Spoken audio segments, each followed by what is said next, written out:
அடியனுக்கு வந்து உத்தரவு வழங்கலாம். நமச்சிவாய சிவாயம் இன்றைய தினம் அடியனுக்கு ரஞ்சிதாமணி அம்மா அவர்கள் உத்தரவு வழங்கலாம்.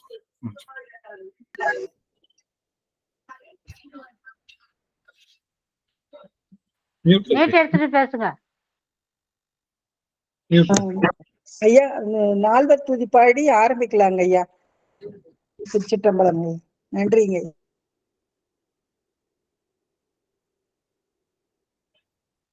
தென்னாடுடைய சிவனே போற்றி, என் நாட்டவர்க்கும் இறைவா போற்றி, காவாய் கனகத்திரளே போற்றி, கைலை மலையானே போற்றி போற்றி. திருச்சிற்றம்பலம். புலியர்கோன் வெப்பொழித்த புகழியர்கோன் கடல் போற்றி, ஆளிமிசை கல்விதப்பில் அனைந்த பிரான் நடி போற்றி, வாழி திருநாவலூர் வன் தொண்டர் பதம் போற்றி, ஊழிமணி திருவாத ஊரல் திருத்தாள் போற்றி, ஊழிமணி திருவாத ஊரல் திருத்தாள் போற்றி. ஆடல் வல்லான் சொக்கநாதருடைய திருவருளும், அங்கிற்கண்ணி மீனாட்சியுடைய திருவருளும், மாணிக்க வாசருடைய குருவருளும் ஒன்றாக சேர்த்து இந்த திருவாசக சிந்தனை அமர்வு என்ற நிலைக்களத்தை நமக்கு பரிசாக தந்திருக்கின்றது. அப்பட்ட குருவருளையும் திருவருளையும் அடியே மனம் மொழி மெய்களினாலே வழிபாடு செய்கின்றேன். மேலும் இங்கு குழுமி இருக்கக்கூடிய அத்துணை அடியார் பெருமக்களுடைய திருவடி தாமரைகளையும் அடியன் சென்னிமேல் சூட்டி மகிழ்கின்றேன். திருச்சிற்றம்பலம். சிவாய நம சிவாய. எப்பொழுதுமே சொக்கநாத வெண்பாவோடுதான் ஆரம்பிப்பது நம்முடைய மரபு. தாயார் மகவருத்தம் சற்றும் தரியார்கள் ஆயவினை கீடாய் அமைந்தாலும் காயம் பறிக்கும் துயரமெல்லாம் பார்க்க உனக்கென்றும் தரிக்குமோ சொக்கநாதா,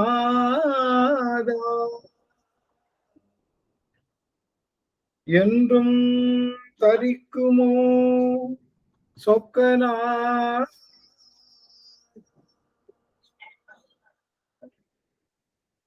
சொக்கநாதருடைய பெருங்கருணையினாலும் குருநாதருடைய மிகப்பெரிய கருணையினாலும் இன்றைய தினம் நாம் இந்த அருள் பத்து என்ற பதிகத்தை தொடர்ந்து சிந்தித்து வருகின்றோம். அந்த வகையிலே இன்றைய தினம் நாம் பார்க்கக்கூடிய பாடல், போன வட்டம் சோதியே சுடரே சூழொளி விளக்கே அப்படிங்கிற அந்த 3 வரிக்கான விளக்கத்தை மிக நீள அகலமாக சிந்தித்தோம். இன்றைய தினம் நம்ம தொடர்ந்து சிந்திக்க இருக்கின்றோம். அந்த வகையில மகாமாய சுத்தி அப்படிங்கிற அந்த சுத்தியத்தான் நம்ம அருள் பத்து அப்படின்னு சொல்றோம். இறைவனுடைய அருளை பெறுவதற்கு என்ன வேண்டும் அப்படின்றதுதான். நிறைய பேர் என்ன நினைக்கிறாங்க, எப்படியும் அப்படியே ரோட்டை பிடிச்சி அப்படியே மேலே ஏறி அந்த பாட்டை பிடிக்கிறதுக்கு ஒரு 1/2 மணி நேரம் ஆகும், அந்த 1/2 மணி நேரம் கழிச்சு நம்ம போய்க்கலாமே அப்படின்னு நினைக்கிறாங்க. 1/2 மணி நேரம் தான் விதை இடுகின்ற. நீங்க எல்லா புத்தகத்திலையும் இதற்கான ஒரு மிக நீள விளக்கங்கள் இருக்கு. நிறைய ஆய்வாளர்கள் பேசியிருக்காங்க. அவங்க பேசினதை விடவோ புத்தகத்துல இல்லாததை விடவோ என்னால பேசி விட முடியாது. ஆனாலும் இந்த முதல் 1/2 மணி நேரத்துலதான் எப்பொழுதுமே அந்த தோசை நம்ம ஊத்துறோம்னா கல்லு நல்லா காஞ்சதுக்கு அப்புறம் ஊத்துனாதான் தோசை நல்லா வரும். அது போல கொஞ்சம் நம்முடைய மனத்தை சிவத்தோடு சேர்ந்து அப்படியே கொஞ்சம் பயணிக்க வைக்கணும். நீ எங்க போனாலும் எந்த இடத்துக்கு போனாலும் வார்ம் அப்னு சொல்லுவாங்க. அந்த வார்ம் அப் இருக்கணும். இப்ப நீங்க நார்மலா சங்கீதம் பிராக்டிஸ் பண்றேன்னு வச்சுக்கோங்க. எடுத்த உடனே அந்த அப்படியே வரணும் அது இதுன்னு உள்ள போயிட மாட்டாங்க. எடுத்த உடனே சாப்பாசா சொல்லணும். சாப்பாசா சொல்லி சரிகம பதனிசா 7 ஸ்வரங்களையும் நம்ம சொல்லி அதுக்கப்புறம் தான் ஒரு சில குரலுக்கான சில வார்ம் அப் எல்லாம் பண்ணிட்டு தான் பாடலே பாட முடியும். ஏன்னா குரல் அப்பதான் அந்த ஸ்ருதியோடு சேரும். இந்த லயிக்கும், குரல் லயிக்கும். இது குரலுக்கு மட்டும் இல்ல, உடலுக்கும் சரி. உடற்பயிற்சி செய்யறவங்களும் பாத்தீங்கன்னா எடுத்த உடனே டமால் டுமில்னு போய் உடற்பயிற்சி செய்ய மாட்டாங்க. எடுத்த உடனே கொஞ்ச நேரம் வார்ம் அப் செஞ்சு அதுக்கப்புறம் அந்த உடற்பயிற்சி செஞ்சாதான் அது லயிக்கும். இந்த லயிப்பு என்பதற்கு என்ன தேவைப்படுகின்றதுன்னா வார்ம் அப் தேவைப்படுது. அப்ப அந்த வார்ம் அப் செய்யணும்ன்றதுக்காகத்தான் நான் அதே மாதிரி சிவப்பூசை பண்றப்ப டபுள்னு போய் உட்காரக்கூடாது. சிவப்பூசை நம்ம ஆரம்பிக்க போறோம் அப்படின்னா, சிவப்பூசைக்கு முன்னாடி என்ன பண்ணணும் சாமி? சிவப்பூசைக்கு முன்னாடி இடத்த சுத்தம் பண்ணணுங்க ஐயா. இடத்த சுத்தம் பண்ணணும். சாமியெல்லாம் எடுத்து வைக்கணும். எல்லாத்துக்கும் அபிஷேக சாமான்லாம் தயார் பண்ணி வைக்கணும். சரி. எல்லாம் கொஞ்சம் ரெடியா வச்சுக்கின்னு உட்காந்துக்கின்னு அப்புறமா அபிஷேகம் ஆரம்பிப்பாங்க. முதல்ல இறைவன்ட்ட மனசை வச்சுக்கிட்டு அப்புறம் இந்த இதெல்லாம் ஏற்பாடு பண்ணா நல்லா இருக்குங்கய்யா. மனசை எப்படி சுத்தமா வெளி சுத்தம் வந்தா இதுவும் இல்லாம நாம சிவ பூஜை செய்யறோம். இப்ப சிவாய நம்ம சொல்லிட்டு நம்ம ஆரம்பிச்சு பூ எடுக்கும் போதே சாமியோட நினைவோட எடுக்கணும். அந்த பதிகத்தை சொல்லி படிச்சு எடுக்கணும். அந்த மாதிரி ஒவ்வொன்னா பக்குவப்படுத்திட்டு அப்புறமா செய்யணும். உண்மைதான். ஆமா, என்ன சொல்றாங்கன்னா நாம சுத்தி பண்ணுவோம் இல்லையா? சுத்தி பண்றப்ப பாத்தீங்கன்னா முதல்ல பூமி சுத்தி பண்ணுவோம், அப்புறம் நீர் சுத்தி பண்ணுவோம், அப்ப அங்க இருக்கக்கூடிய அந்த பெருமான் எல்லாம் சுத்தி பண்ணுவோம். அதுக்கப்புறம் நாடி சுத்தியும் பண்ணணும்னு சொல்றாங்க. நாடி சுத்தி எல்லாத்துக்கும் தெரியும் இல்லையா? நாடி சுத்தி சிவபூசைக்கு முன்னாடி நாடி சுத்தி வேணும். நம்மளுடைய நாடிதான் நம்மளுடைய எண்ணங்கள், நாடிதான் நம்மளுடைய எண்ணங்கள். அதனால நாடிய சுத்தி பண்ணணும். நாடி சுத்தி பண்ணணும் என்னது? நம்ம மூக்குல வச்சுட்டு பண்ணுவாங்க இல்லையா? அந்த சுத்தி பண்ணணும். அது பண்ணாதான் மனம் சொல்ல போற பேச்சை கேட்க போகுதுன்னு. அதுக்கு அடுத்த ஒரு 10 நிமிடம் வெங்கும் அலையாது. நம்ம சொல்ற பேச்சை கேளுன்னா அந்த வார்ம் அப் பண்ணதுக்கு அப்புறம் தான் சிவபூசை பண்ணணும். அதனாலதான் நாடி சுத்தி எல்லா சுத்தியும் பண்ணுவாங்க. ஆனா நாடி சுத்தி பண்றாங்களா? எனக்கு தெரிஞ்சு சிவபூசை பண்றப்ப நாடி சுத்தி நம்ம பண்றது கிடையாது. நாடி சுத்தி கண்டிப்பா பண்ணும். அனுஷ்டானம் பண்ணும்போது செஞ்சிருவாங்க. அதுதான் அனுஷ்டானத்துல பண்ணும்போது அதை செஞ்சுட்டு அப்படி சிவபூஜை செஞ்சிருவாங்க. ஆமா, அனுஷ்டானத்துல அது ஒரு அங்கமா இருக்கணும். நிறைய பேர் அனுஷ்டானத்துல இப்ப அங்கமா வச்சுக்கிறாங்களான்னு தெரியல. வச்சிருந்தா ரொம்ப நல்லது. அப்போ என்ன சொல்ல வரோம்னா, எப்பொழுதுமே ஒரு வார்ம் அப் கண்டிப்பா தேவைப்படுது. வார்ம் அப் இல்லாம தடால்னு பண்ணா என்ன ஆகும்னா அது பெரும் விளைவை ஏற்படுத்தும். அப்படிங்கிறதுக்காகத்தான் முதல்ல அடியாறுகளை அங்கங்க எங்கெங்கயோ ஏதோ ஒரு நினைப்போடே உட்காருவோம். அப்படி அந்த நினைப்பெல்லாம் ஒண்ணு சேர்த்து அது சிவ நினைப்பாக மாற்றி அந்த சிவ நினைப்பாக மாற்றி அம்மா செய்வோம் போட்டுறேன். சிவ நினைப்பாக மாற்றி அவர்களை சரியான பதத்துல கொண்டு அதுக்கப்புறம் நம்மளுடைய பாடலுக்குள்ள போறதுதான் நம்மளுடைய நோக்கமே. அதனால அந்த முதல் 15 நிமிடங்கள் அந்த 20 நிமிடங்களை நாங்க ஸ்கிப் பண்றோம் அப்படின்னா அது சரியான முறை அல்ல. உங்களுக்கு ஏதாவது அலுவல் இருக்கு வராம இருக்கீங்கன்னா பரவாயில்ல. எப்படியும் ஆனந்த அங்க பிடிச்சி இங்க பிடிச்சி மாயை பிடிச்சி இதெல்லாம் பிடிச்சி சித்தாந்த கிளாஸ் எல்லாம் எடுத்து திருவாசகத்துக்கு வர்றதுக்கு ஒரு 1/2 மணி நேரம் ஆகி போயிடும். அப்ப 1/2 மணி நேரம் கழிச்சு வருவோமே அப்படிங்கிற மாதிரி நினைச்சீங்கன்னா அது தவறான போக்கு. ஏன்னா அது நம்ம ஒரு கண்டிப்பா இதெல்லாம் செய்தாதான் அந்த எப்பயுமே நிலத்துல போய் வெறுமனையே விதைச்சிட மாட்டோம். அதை கொத்தணும், அப்புறம் உழணும், அதுக்கப்புறம் அதுல நல்ல மக்கு உரங்கள் கொஞ்சம் ஃப்ரீ விடணும். இந்த மாதிரி நிறைய செஞ்சதுக்கு அப்புறம் தான் நிலத்துல விதை போடுவதற்கே நிலம் தயாராகின்றது. அதனால கண்டிப்பா இது எல்லாத்துக்கும் வந்தது. சரி, இப்போ மகாமாய சுத்தி அப்படின்னா என்ன அப்படின்னா மாயையிலிருந்து நீங்குதல் அர்த்தம். மாயையிலிருந்து நீங்குதல். மாயையிலிருந்து நீங்கணும் அப்படின்னா என்ன பண்ணணும்? நாம மாயையிலிருந்து நீங்கணும்னா மாயா காரியங்கள் எல்லாத்தையும் நம்மிடம் நீக்கிக்கிட்டே இருக்கணும். இது நடக்கிற காரியமா? எவ்வளவு மாயா சக்தி இருக்கு நம்ம கிட்ட? ஐயா, எண்ணற்ற மாயா சக்திங்க ஐயா. நம்ம திருவாசகத்துல என்ன சொல்லிருக்காங்க? 7 கோடி மாயா சக்தி சொல்லிருக்காங்களா? பாத்தீங்க? அது என்ன பதிவு, என்ன இடம் அது? திரு நீத்தல் விண்ணப்பம்ல அது என்னது? நம்ம எறும்பு யானை எறும்பு அண்ட பகுதி, திருவண்ட பகுதியில இருக்குங்களா? அந்த பகுதியில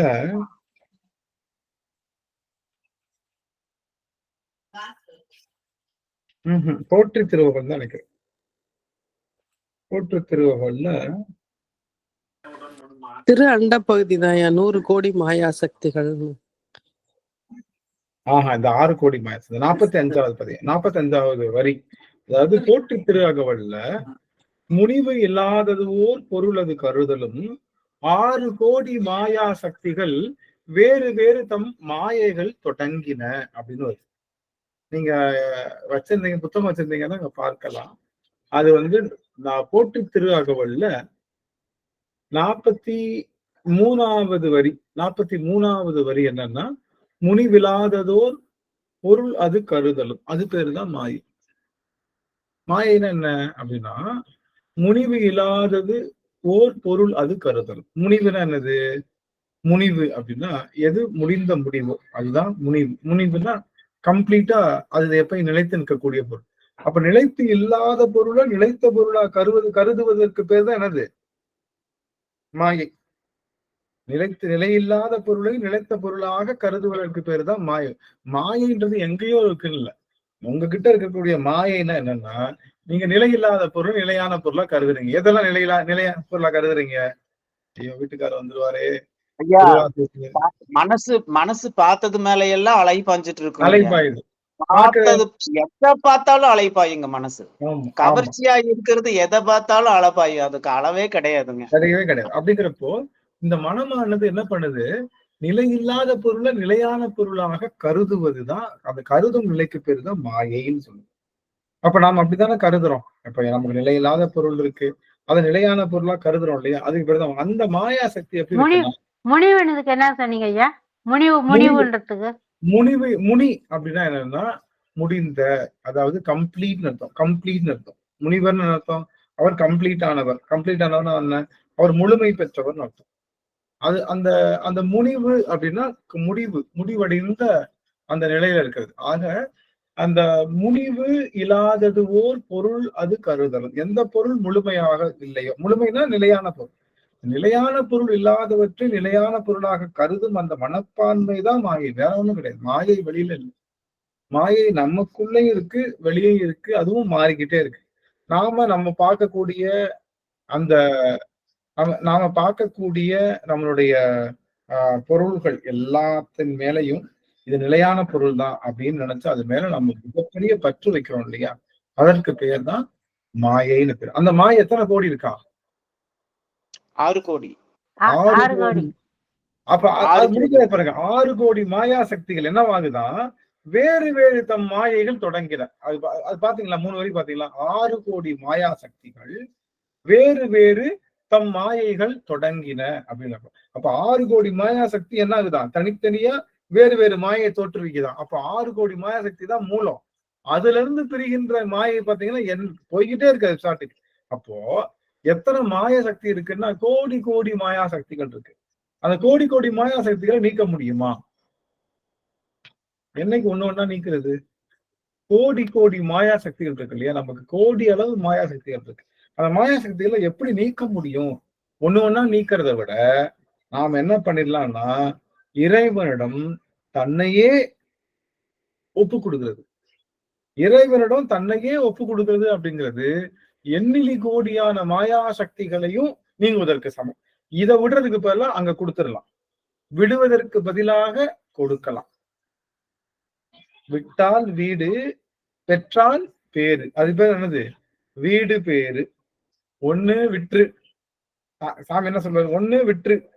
விட முடியாது, உன்னால கன்ஃபார்மா விட முடியாது. அப்ப என்ன பண்ணு? ஒண்ணு கொடுத்துரு. ஒண்ணு விற்று விட முடியலையா? ஒன்ன கொடுத்துரு. ரெண்டுல நீ எது பண்ணாலும் எங்க அடைஞ்சிடலாம்? வீடு பேரு பெற்றலாம். ரெண்டுல எது பண்ணாலும் விடுவது கடினம். விடுவது கடினம். இந்த ஆன்மானால விட முடியுமா? ஏதாவது ஒரு பொருளை விட முடியுமா? நம்மளால இதை விடுன்னு சொன்னா விடுறது கஷ்டம்.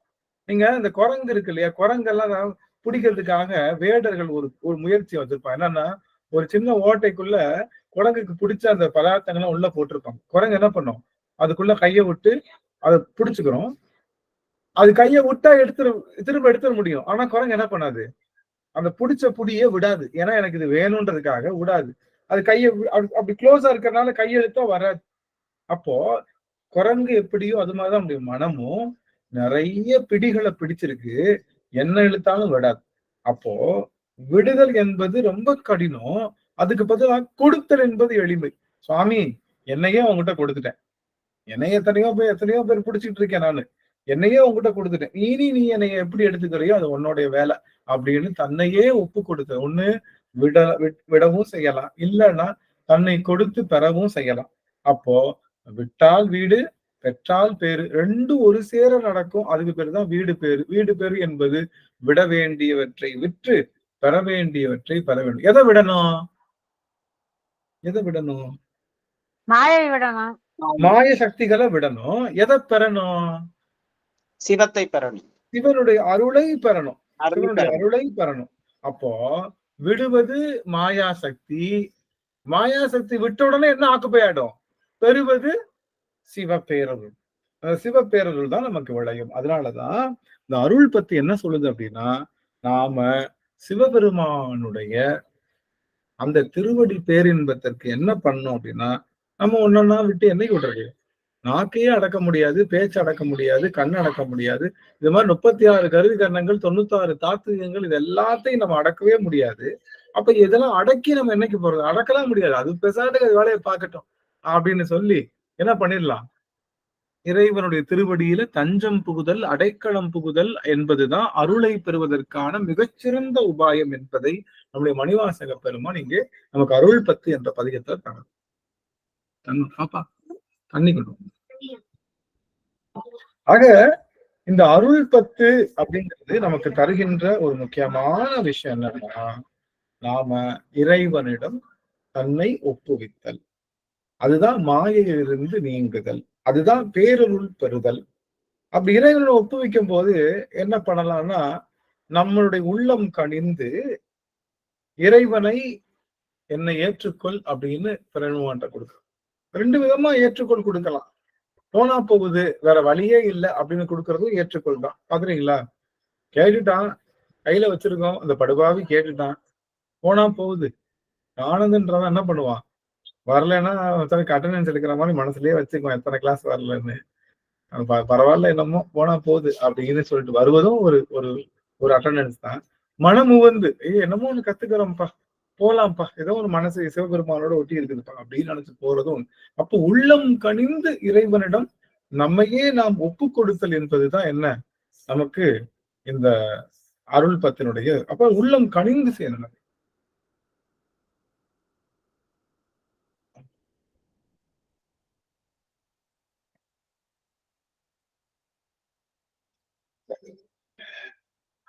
ஆக பெருமான் எப்படி இருக்கான் அப்படின்னா, இந்த 3 வரியில தெரிஞ்சிடும். ஆமா, பெருமானை எப்படி பார்த்தா நமக்கு நல்ல நிலை ஏற்படும். சோதியே, சுடரே, சூழ் ஒளி விளக்கே. இந்த ஏற்கனவே இதுக்கு அர்த்தம் பார்த்துட்டோம். சூழொளி விளக்கு என்பதற்கு ஆதாரமும் உண்டு, அதுக்கு அதனுடைய ஒளி எல்லைக்கு அளவும் உண்டு. நம்மளுடைய சுடருக்கு என்ன உண்டு அப்படின்னா, சுடருக்கு ஆதாரம் இல்லை, ஆனா எல்லை உடைய ஒளி உண்டு. சோதிக்கு ஆதாரமும் இல்லை, அதற்கு எல்லையும் இல்லை. அப்படிப்பட்ட நிலைக்கு தான் சோதி. இந்த இறைவன் இந்த 3 வகையிலையுமே நமக்கு என்ன பண்றான்? அருள் புரிந்து கொண்டிருக்கின்றான். இறைவன் சூழொளி விளக்காகவும் வர்றான், சுடராகவும் வர்றான், இறைவன் சோதியாகவும் வர்றான். அவனுடைய சோதித்தன்மைய என்னைக்கு உணர்றமோ அன்னைக்குதான் நமக்கு என்ன ஆகும்? 360 டிகிரியும் 360 டிகிரியும் பெருமானுடைய அருள் கீற்று நமக்குள்ள இருக்குன்றத உணர்ந்துட்டோம்னாதான் நாம மாயையிலிருந்து நீங்க முடியும். எல்லா இதுக்கு ஐயா இதுக்கு வந்து ஒன்றாய் உடனாய் வேறாய்ன்னு வச்சுக்கலாங்களா? இதுக்கு 3த்துக்கும் இது அது பொருந்துங்களா? இல்ல, அது பொருந்தாது. ஏன்னா 3மே இதுக்கு வந்து ஆதாரம், எல்லை. ஆதாரம் இருக்கு, எல்லையற்ற நிலை. அப்புறம் ஆதாரமும் இல்லை, எல்லையற்ற நிலைன்னு அதனுடைய சொரூப லக்கணத்தை தான் சொல்லுது. இறைவன் ஒன்றாய் உடனாய் வேறாய்ன்றது நம்மள இந்த ஆன்மாவை செலுத்துவதற்காக. இவன் அவனுடைய பேரருள் நல்லா கவனிங்க, அப்படியே மழை மாதிரி ஊத்திட்டு இருக்கு, அப்படியும் ஊத்திட்டு இருக்கு. அதுக்குள்ள அருவி மாதிரியும் ஊத்திட்டு இருக்கு, அதுக்குள்ள டேப் வாட்டர் மாதிரி ஊத்திட்டு இருக்கு. நாம வீட்டுக்குள்ள உட்கார்ந்து இருக்கிறதுனால அவனுடைய மலையை உணர்றது இல்லை. அவனுடைய அருவி, அந்த மலையில இருந்து வந்ததுதான் எங்க அருவியா வந்துட்டு இருக்கு. அந்த அருவி பக்கமே போகாதனால அவனுடைய அருவித்தன்மை உணர்றது இல்லை. நாம வீட்டுல இருக்கிற டேப் வாட்டர், சில பேர் டேப் வாட்டரையும் ஓபன் பண்ணாம உட்காந்து டேப் வாட்டரையும் ஓபன். அப்போ அவனுடைய நாம என்னைக்கு வெளியில போய் மலையில நினைகிறோமோ அந்த மலையில நினைறதுக்கு பேருதான் இறைவனுடைய பேரருள்ல திளைத்தல் என்பது. அப்போ இறைவனுடைய கருணை என்பது சோதியாவும் வந்துட்டு இருக்கு, சுடராவும் வந்துட்டு இருக்கு, அது தன்னுடைய அந்த சூழொளி விளக்காகவும் வந்துட்டு இருக்கு. இது எதுக்காக அப்படின்னா, ஒவ்வொரு ஆன்மாவினுடைய பக்குவத்திற்காக வேற வேற டிசைன் பண்ணிருக்காரு சாமி. ஆன்மாவோட பக்குவத்துக்காக வேற வேற டிசைன் பண்ணிருக்காரு. பக்குவத்தினுடைய ஆன்மாக்கள் டேப் வாட்டரை குடிக்கிறாங்க, தண்ணி. கொஞ்சம் தண்ணினா என்னன்னு தெரிஞ்சதுக்கு அப்புறம் அருவியில் நின்று குளிக்கிறாங்க. அதுக்கப்புறம் பேர் மழை, எங்கு பார்த்தாலும் நீர் இருக்கக்கூடிய பெருமழை அல்லது கடல்ல விழுந்து குடிக்கிறாங்க. அப்ப இந்த 3 நிலை என்பது இந்த ஆன்மாவினுடைய பக்குவத்துக்கு தகுந்த மாதிரி மாறுது. தண்ணி என்னமோ ஒண்ணுதான், இறைவனுடைய அருள் என்பது. ஆனா அருளை வாரி விழுங்கி கொள்ளுகின்ற ஆற்றல் நமக்கு வர வர நாம் என்ன பண்ணுவோம், தண்ணீரிலிருந்து, அந்த குழாய் தண்ணியிலிருந்து அருவிக்கு போய், அருவியிலிருந்து அந்த பெரும் கடல்ல போய் நம்ம நீராடுவது போல வருகின்றார். அப்ப எப்ப கடலுக்கு நம்ம உள்ள போயிட்டோம், இறைவனுடைய அருள் கடல்ல உள்ள போயிட்டோம் அப்படின்றப்போ அந்த டைம்லயே நமக்கு என்ன ஆயிடும் அப்படின்னா மிகச்சிறந்த ஆற்றல் நமக்கு கிடைத்து விடும் அப்படிங்கிறது தான் நம்ம இங்க சொல்றோம். அப்போ நல்லா கவனிங்க, நம்மளுடைய இது இருக்கு இல்லையா, நம்மளுடைய திருவெம்பாவை எப்படி தொடங்குது? திருவெம்பாவை யாராவது பார்க்கலாம். திருவெம்பாவை ஆதியும் அந்தமும் இல்ல அருட்பெரும் ஜோதியை. அப்படிதான் தொடங்குது. ஆதியும் அந்தமும் இல்லா அருட்பெரும் சோதியை யாம் பாட கேட்டேயும் வாழ்ந்தன். அருட்பெரும் ஜோதினா வேற, அரும்பெரும் ஜோதினா வேற. நல்லா கவனிக்கணும். அருட்பெரும் ஜோதி வேற, அரும்பெரும் சோதி வேற. அரும்பெரும், அரும் அப்படி அருமை, அரும்னா அருமை, அருமை நிறைந்த, அருள்னா அருள் நிறைந்த. புரியுதா? அருட்பெரும் ஜோதினா அருள் நிறைந்த சோதிக்கு அருட்பெரும் ஜோதின்னு பேரு. அரும்பெரும் ஜோதி, ஆருயும் இட்டு போடாம, அரும்பெரும் சோதினா அருமையான சோதின்னு அதுக்கு பேர் உண்டு. அப்ப அருமை என்பது எப்பன்னா எந்த பொருள் ஏற்கனவே கிடைத்துட்டு அது கிடைக்காம போச்சுன்னா அது பேர் தான் அருமைன்னு நான் சொல்லுவோம். அல்லது அது மீண்டும் கிடைச்சதுன்னா அது அருமைன்னு சொல்லுவோம். அதாவது ஏற்கனவே நமக்கு சொந்தமான பொருள் திரும்பவும் நம்ம கையில வந்துச்சுன்னா அது அருமைன்னு சொல்லுவோம். அம்மாவோட அருமை எப்ப தெரியும்? அம்மாவோட அருமை வேறவங்க வந்தாதான் தெரியும். அவங்களோட அருமை எப்ப தெரியும்? இன்னொருத்தவங்க வந்தாதான் தெரியும். அப்போ ஏற்கனவே கிடைத்த பொருள் அது கிடைக்க, ஏற்கனவே அருமை. அப்போ அந்த அதுல சொல்லுவாரு, ஆதியும் அந்தமும் இல்லா சோதி. அப்போ ஒரு சோதி, இறைவனுடைய சோதி என்பது என்ன அப்படின்னா, நல்லா கவனிக்கணும். எனக்கு ஒரு நிமிஷம் பார்க்கலாம். எல்லாரும் அடியவர்கள் எல்லாரும் ஒரு முறை தங்களுடைய முகக்குறிப்பை கொடுக்கலாம். அவங்கள பார்க்காம அடி கொஞ்சம் டல்லாவே இருக்கேன்னு நினைக்கிறேன். கொஞ்சம் என்னுடைய குரல்ல ஒரு தொய்வே ஏற்படுது. சரி, என்னால எல்லாரையும் பார்க்க முடியுது. சரஸ்வதி அம்மா, நடராஜன் ஐயா, ராஜேஸ்வரி அம்மா அவர்கள், பொன்முடி இளங்கோவன் அம்மா, தீபா அம்மா அவர்கள், உஷா அம்மா, ரஞ்சிதாமணி அம்மா அவர்கள், சரளாசினி அம்மா, வசந்தா அம்மா மற்றும் சசிலா அம்மா, மதிலா அம்மா, குழந்தைகள் ஐயா, சந்திராமணியன் ஐயா, அப்புறம் நம்ம சரஸ்வதி அம்மா அவர்கள், சாந்தாமணி அம்மா, சாந்தியம் வந்துட்டாங்க. மகிழ்ச்சி. எல்லா அனிமணி அம்மா அவர்கள் எல்லாரும் என்னால பார்க்க முடியுது. உங்களை பார்த்தது அடியனுக்கு பெரும் ஒரு பெரிய இதுதான் அரும்பெரும் சோதி. அங்க அம்மா தருவாங்க. ரொம்ப மகிழ்ச்சி. வசந்தா அம்மா எல்லாரும் எனக்கு தர்றாங்க. ரொம்ப அடியன் செய்த பெரும் தவம் உங்க எல்லாத்தையும் பார்த்தது. இப்போ ஐயா முதல்ல கிடைச்ச ஜோதியை விட இன்னும் கொஞ்சம் பிரகாசமா கிடைக்கும் போது அது அரும்பெருஞ்சோதி அப்படி எடுத்துக்கலாமாங்க ஐயா? அத இல்ல, நமக்கு சொந்தமான பொருள் தான், அதை லேட்டா தேடுறோம், அதனால அது அரும்பெரும் சோதி. இறைவன் நமக்கு சொந்தமான பொருள் தான். அந்த சோதி சொந்தமான சோதி தான், நமக்கு சொந்தமில்லாத சோதி இல்லை. அதை நாம லேட்டா தேடி கண்டுபிடிக்கிறோம்ல, அதனால அரும்பெரும் சோதி. அதனாலதான் சோதி. அதுக்கு அந்த சோதிக்கு என்ன இருக்காதுன்னா ஆதியும் இருக்காது, அந்தமும் இருக்காது. நான் ஏற்கனவே சொன்ன சோதிக்கு இலக்கணம் என்ன? எந்த ஆதாரமும் இருக்காது. அந்த சோதியினுடைய ஒளி வெள்ளத்துக்கு என்ன இருக்காது? எல்லை இருக்காது. எல்லையற்ற ஆதியும் அந்தமும் இல்லாத ஒரு ஒளி பொருளுக்கு பேரு தான் சோதின்னு பேரு. எதுக்காக சோதின்னு வச்சாங்க? சோதித்தாலும் உன்னால் அறிய முடியாது. You can test, even though you can test, but you couldn't realize. உன்னால சோதித்தாலும் அறிய முடியாத பொருள் இருந்தா அதுக்கு பேர் தான் சோதி. சோதித்து நீ பார்த்துக்கன்ற. சோதினா அர்த்தம் யூ கேன் டெஸ்ட். நீங்க டெஸ்ட் பண்ணிக்கோ. அது எல்லாருமே டெஸ்ட் பண்ணிட்டு தாங்க இருக்காங்க. இது நீ கிடைச்சனா நீதான், இது எனக்கு கொடுத்தனா நீ சாமி, இல்லன்னா சாமி கிடையாது. சோதிச்சாங்கல்ல. என்ன சோதிச்சாங்க? ஆமா, இவ்வளவு பெரிய சோதியா இருக்கே, அதனுடைய அடிமுடிய பாத்துடலாமே, சோதிச்சுட்டு வரலாமேன்னு 2 பேர் நினைச்சாங்க. என்ன நினைச்சாங்க?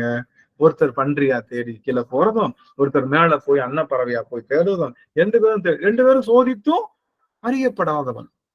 இன்னொன்னு, இறைவனுடைய சோதி எப்படிப்பட்ட சோதினா அழகில் சோதி. உலகெல்லாம் உணர்ந்து ஓதற்கு அறியவன், நிலவுலாவிய நீர்மொழி வேணியன், அழகில் சோதியன். அழகில் சோதி என்ன அர்த்தம்? அழகில் சோதின்னு அர்த்தம். இது ரெண்டையும் கவர் பண்ணும். இப்ப சோதி அப்படின்ற அந்த டெபினிஷனுக்கு அர்த்தம் தெரிஞ்சுக்கணும்னா திருவாசகத்துடைய திருவம்பாவை பாட்டையும் நம்மளுடைய பெரிய புராணத்துடைய பாட்டையும் மிக்ஸ் பண்ணா மட்டும்தான் சோதிக்கான டெபினிஷனே கிடைக்கும். என்ன சோதி? அவர் என்ன சொன்னாரு? ஆதியும் அந்தமும் இல்லா அரும்பெரும் சோதின்னு அங்க சொன்னார். இங்க என்ன சொன்னாரு? அழகில் சோதி அப்படின்னு சொல்றாரு. அழகில் சோதி. அழகுனா என்ன? அழகு. ஆலாகு. அழகு அப்படின்னு என்ன அர்த்தம்? அழகு. ஆலாகு. இந்த லா இல்ல, சிறப்பு லகர். அளவில்லாத அழகு. அழகு அப்படின்னா என்னன்னா, அழகு நீங்க படிச்சிருப்பீங்க. அழகு 1, அழகு 2 எங்க படிச்சிருப்பீங்க? அழகு 1, அழகு 2 எங்க படிச்சிருப்பீங்க? சாப்டருக்கு பேரே அழகு தானே. அழகு 1, அழகு 2, அழகு 3ன்னா சாப்டர்னு சொல்லுவோம். சாப்டர் அல்லது யூனிட்னு சொல்லுவோம். யூனிட், ஒரு யூனிட்டுக்கு பேரு அழகுன்னு. யூனிட்ன்ற வார்த்தைக்கு சிறந்த தமிழ் சொல் வந்து அழகு. அழகுனா சிறப்பு நகரல்ல குண்டுலா. குண்டுலா போட அந்த அழகு. அழகுனா யூனிட்னு அர்த்தம். பகுதின்னு சொல்லிக்கலாம். பகுதி, கூறு, ஒரு கூறு, ஒரு சாப்டர், ஒரு பாதியா பிரிச்சுக்கணும் இல்லையா? அதுக்கு பேரு அழகுன்னு சொல்லுவோம். அது பேரு டைமென்ஷன். பிரிக்க முடிகிறது டைமென்ஷன். அழகு கூட்டல் இல். அழகு கூட்டல் இல்னா அழகில்னு அர்த்தம். அழகு கூட்டல் இல்லுனா இல்லாதன்னு அர்த்தம். அழகுனா பிரிக்க முடியாத, டைமென்ஷனல் லெஸ்ன்னு சொல்லுவோம். அழகில்ன்ற வார்த்தை இங்கிலீஷ்க்கு அது அப்படியே மொழிபெயர்த்தா கிடைக்கும். Dimension less. டைமென்ஷன் என்னன்னா எந்த டைமென்ஷனுக்குள்ளயும் வராத ஒரு பொருள். அப்ப எந்த டைமென்ஷனுக்குள்ளயும் வரலன்னா என்ன அர்த்தம்? எல்லையற்ற பொருளுக்கு தான் டைமென்ஷன் கிடையாது. எந்த பொருளுக்கு எல்லை இல்லையோ, பவுண்டரி இல்லையோ, அந்த பொருளுக்கு என்ன கிடையாது? டைமென்ஷன் கிடையாது. அப்ப டைமென்ஷன் லெஸ் அப்படின்றது என்னன்னா அழகு கூட்டல் இல்லைன்னு அர்த்தம். அப்ப அழகில்னு அர்த்தம். அழகு இல்ல என்ன அர்த்தம் சாமி? அழகு இல்ல என்ன அர்த்தம் சாமி? எல்லையற்ற ஒளி. அங்க ஆதியும் அந்தமும் இல்ல, ஆதாரம் இல்லாதன்னு அர்த்தம். ஆதியும் அந்தம்னு அர்த்தம் ஆதாரம் இல்லாதன்னு அர்த்தம். அப்போ சிவபெருமானுடைய அந்த ஜோதி என்பது எப்படிப்பட்டதுன்னா ஆதியும் அந்தமும் இல்லாதது, எல்லை இல்லாதது அப்படின்னு 2 இடத்தையும் மிக்ஸ் பண்ணி சொன்னாதான் சோதிக்கான அந்த டெபினிஷனே நமக்கு தெரியுது. அப்ப சோதி என்பது என்னன்னா ஆதாரம் இல்லாத, ஆதாரமும் இருக்காது, அதே சமயத்துல என்ன இருக்காது? எல்லையும் இருக்காது. எல்லை இல்லாத சோதி. அப்ப எல்லை இல்லாத சோதி இருந்தது அப்படின்னா அது உங்களால அதை புரிஞ்சுக்க முடியுமா? எல்லையற்ற பொருள் இருக்கு. எல்லையற்ற பொருளை உணர முடியுமா? புரிஞ்சுக்க முடியுமா? வானம் எல்லையற்ற பொருளா போயிட்டு இருக்கு இல்ல? வானம் எல்லையற்ற பொருளா போயிட்டு இருக்கு. அதுக்கு அதை நம்மளால உணர முடியுதானா? உணர முடியல. ஏன்னா இந்த ஆன்மா எதுக்குள்ளதான் இருக்கு? எல்லைக்குள்ள இருக்கு. இந்த ஆன்மா எப்ப தன்னுடைய எல்லையை விட்டு விலகுதோ அப்ப என்ன ஆகும்? அதுவும் எல்லையற்ற பொருளை உணர முடியும். இந்த 1 நிமிடம் எல்லாரும் என்ன கவனிக்கலாம். 1 நிமிடம் எல்லாரும் கவனிக்கலாம்.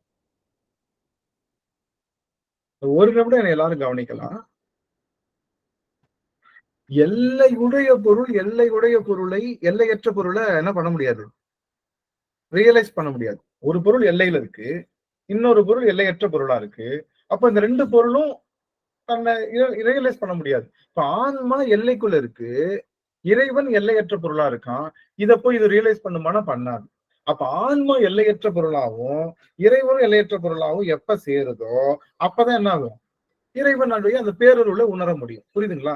அப்ப நம்ம எதுக்குள்ள இருக்கோம்? எல்லைக்குள்ள இருக்கும். இப்ப ஈஸியா உதாரணத்துக்காக தான் சொன்னேன்.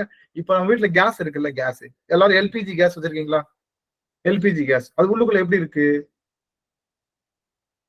நீர் தானே, லிக்விட் கேஸ் தான். லிக்விட் கேஸ் உள்ளுக்குள்ள தண்ணியா இருக்கு.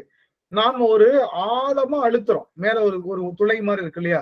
அதை ஆழமா அழுத்துறப்ப என்ன ஆகும்? உள்ள இருக்கக்கூடிய அந்த திரவ நிலையில ஒரு திரவம் என்ன பண்ணும்? ஒரு கூட்டுக்குள்ள இருக்கும். ஆனா காற்று, திரவம் எல்லைக்குள்ள இருக்கும். காற்று எல்லையற்ற நிலை தானே. அது எல்லாம் எங்கெல்லாம் போகுதோ. ஆனா காற்றுக்கு ஒரு வரம்பு இருக்கு. நம்ம புரிஞ்சுக்கிறதுக்காக சொல்றேன். இறைவன் அப்படிங்கிறவன் எல்லையற்றவன், நாமளும் எல்லை. அப்போ எல்பிஜி கேஸ்க்குள்ள அந்த அந்த நடுவுல ஒரு சின்ன நாப்மா இருக்கும் இல்லையா, அதை ஆழமா அழுத்தணும் அப்படின்னா என்ன ஆகும் அப்படின்னா, அந்த பிரஷர்ல உள்ள இருக்கக்கூடிய நீர் அப்படின்ற எல்லைக்குள்ள உள்ள பொருள் வாயு அப்படின்ற எல்லையற்ற பொருளா வெளியில விரிவடையும். அப்போ உலகத்துல அந்த வாயுவோட இந்த வாயு சேர்ந்துருச்சுன்னா அப்ப என்ன ஆகும், இதுவும் எல்லையற்ற பொருள், அதுவும் எல்லையற்ற பொருளா மாறும். இப்ப கவனிங்க, நாம இறைவனுடைய அன்பினுடைய ஆழத்துக்கு போய் சென்று நம்முடைய ஆன்மாவை அழுத்தி துளையிடும் போது அதிலிருந்து வருகின்ற பேராற்றல் என்பது இறை தன்மையை சென்று சேரும் என்பதைத்தான் அடியேன் சொல்லுவேன். நாம எப்படி பவுண்ட்லெஸ்ஸா மாறலாம்? நம்ம பவுண்டரிக்குள்ளதானே இருக்கோம். நாம எல்லையற்ற பொருளா மாறணும்னா நம்மளுடைய மனதை இறைவன் என்ற அந்த ஆழ்ந்த அகன்ற அந்த அன்பினாலே துளைக்கும் போது என்ன வாயிடுவோம்? நாம எல்லையற்ற பொருளாக மாறத் தொடங்கும். இதை செஞ்சதுதான் யாரு? சூரபத்மன் என்ற எல்லைக்குள்ள நின்ற ஒருவனை ஞானம் என்ற வேல் துளைக்கும் போது எல்லைக்குள்ள இருந்தவன் எல்லையற்றவனாக பரம்பொருளை அவன் வெளியே வந்தனால பரம்பொருளை உணர்ந்த காரணத்தினால அந்த பரம்பொருள் அவனை ஏற்றுக்கொண்டது. அதுதான் சம்ஹாரத்தினுடைய பொருள். அப்போ நம்மளை சம்ஹரிக்கணும், நான் என்ற பொருளை சம்ஹரிக்கணும். எது மூலமா? இறைவனுடைய ஞானத்தின் மூலமாக சம்ஹரிக்கணும். சில பேர் என்ன சொல்லுவாங்க, நாங்க என்னை மாதிரி ஆகா வழியில என்ன சொல்றது, அடியேன்னு சொன்னா எல்லாம் சரியா போதா? அடியேன்னு சொன்னா சரியா போச்சா? நான்ற வார்த்தையை நான் யூஸே பண்ணலங்க, 10 வருஷம் ஆச்சுங்க, நான் ஒரு வார்த்தை யூஸ் பண்ணலங்க அப்படின்னு சொன்னா கூட நான் என்ற தன்மையை நான் வச்சுக்கிறேன். வார்த்தையத்தான் யூஸ் பண்ணலையே தவிர நான் என்ற தன்மை எனக்குள்ள இருக்கதான் செய்யுது. நான் தான் நடத்துறேன், நான் தான் செய்யறேன், நான் தான் அப்படி என்னைய மாதிரி ஆள் கிடையாதாக்கும், என்னைய மாதிரி சொல்றதுக்கு ஆள் கிடையாதாக்கும்ன்ற அந்த சின்ன நினைப்பு எனக்குள்ளேயே ஓடிட்டே இருக்கு. அப்படின்னா நான் சொன்னா என்ன, சொல்லாட்டி என்ன? அப்போ பெயரளவுல இல்லாம, அதான் சொல்றேன், அப்போ நமக்குள்ள இருக்கக்கூடிய அந்த பவுண்ட்லெஸ்ஸா விரியணும் அப்படின்னா, எப்படி வீட்டுல இருக்கக்கூடிய கேஸ்ல அந்த நாப ஆழமா அழுத்தும் போது அந்த திரவ நிலையில இருக்கக்கூடிய அந்த பொருள் அது அப்படியே ஒரு வாயு நிலையில இருந்து வாயுவோட அப்படி கலந்து எல்லையற்ற பொருளா மாறுவது போல இந்த ஆன்மாவை இறைவனுடைய ஆழ்ந்த அகண்ட நுண்ணிய ஞானத்தினாலே அழுத்தும் போது அது என்ன ஆகும்? அது எல்லை பொருளிலிருந்து எல்லையற்ற பொருளாக மாறுது. நல்லா கவனிங்க, ஆன்மாவுக்கும் ஆதாரம் கிடையாது. ஆதாரம் என்ன அர்த்தம்? ஆதியும் அந்தமும் இல்லாத பொருளுக்கு பேரு ஆதாரமற்ற பொருள்னு அர்த்தம். எந்த பொருளுக்கு ஆதியும் இல்லையோ அந்தமும் இல்லையோ அந்த பொருளுக்கு என்ன கிடையாது? ஆதாரமும் இல்ல. ஆனா இந்த ஆதாரம் இல்லாத இந்த ஆன்மா கட்டுக்குள்ள இருக்கு இல்ல, கட்டுக்குள்ள இருக்கு. அந்த கட்டுக்குள்ள இருந்தா அதுக்கு பேர் என்ன? சுடர் தானே. கட்டுக்குள்ள ஆதாரம் இல்ல, ஆனா கட்டுக்குள்ள இருந்ததுன்னா அது பேரு சுடரு. இப்போ கட்டை நீக்கி நம்ம என்ன பண்றோம்? அந்த அழுத்தி ஆழமாக இருக்கக்கூடிய அந்த வேல் என்ற ஞானத்தை இந்த ஆன்மாக்குள்ள பாய்ச்சும் போது இது என்ன பண்ணும்? தன்னுடைய கட்டுல இருந்து நீங்குது. அந்த நீங்கும் போது என்ன ஆகும்? இது ஆதாரமும் இல்லாமல் எல்லையும் இல்லாத சோதி வடிவத்துக்கு சமமா இதுவும் வருது. ஏற்கனவே சோதி இருக்கு, ரெண்டும் சேர்ந்து சிங்க்ரனைஸ் ஆகுது. இந்த இணைவுக்கு பேருதான் சோதியை உணர்தல்னு பேரு. அந்த சோதியை அப்பத்தான் உணர முடியும். இந்த சோதி இந்த ஆழ்ந்த அகன்ற நுண்ணிய வேல் பாயாத காரணத்தினாலதான், அந்த ஆழ்ந்த அகன்ற நுண்ணிய வேல் பாயாத ஞானவேல் பாயாததுனாலதான் நம்மளுடைய நாரணனும் நம்மளுடைய பிரமனும் இறைவனுடைய சோதியை அறிய முடியவில்லை இன்றளவும். அப்போ இறைவனுடைய சோதிய உணரணும்னா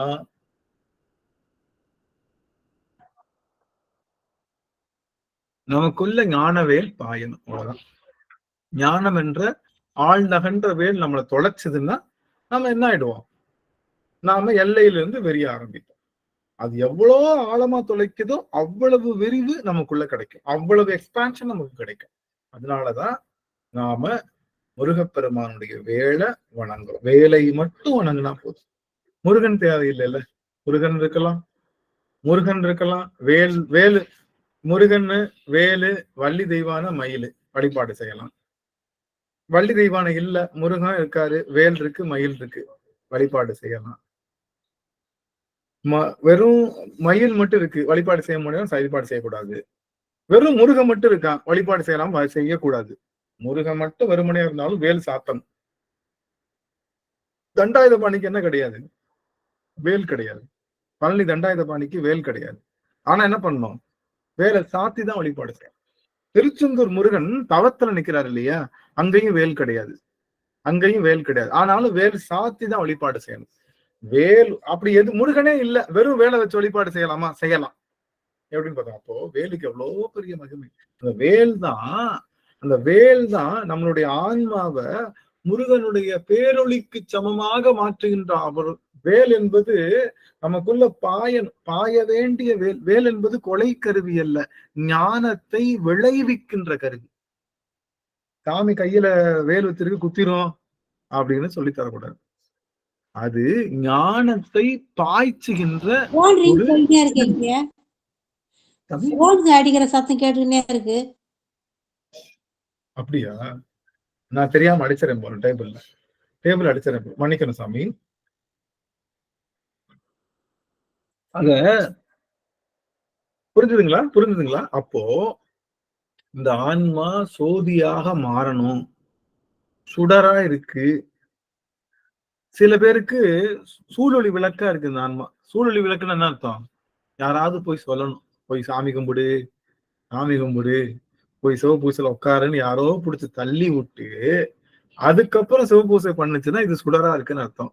யாருமே தள்ளி விடாம இதுவா உட்காந்து சிவபூசை பண்ணுதுன்னா அது சூழலி விளக்கா இருக்குன்னு அர்த்தம். யாருமே தள்ளி விடாம அதுவா உட்காந்து சிவபூசை பண்ணுதுன்னா அது சுடரா இருக்குன்னு அர்த்தம்.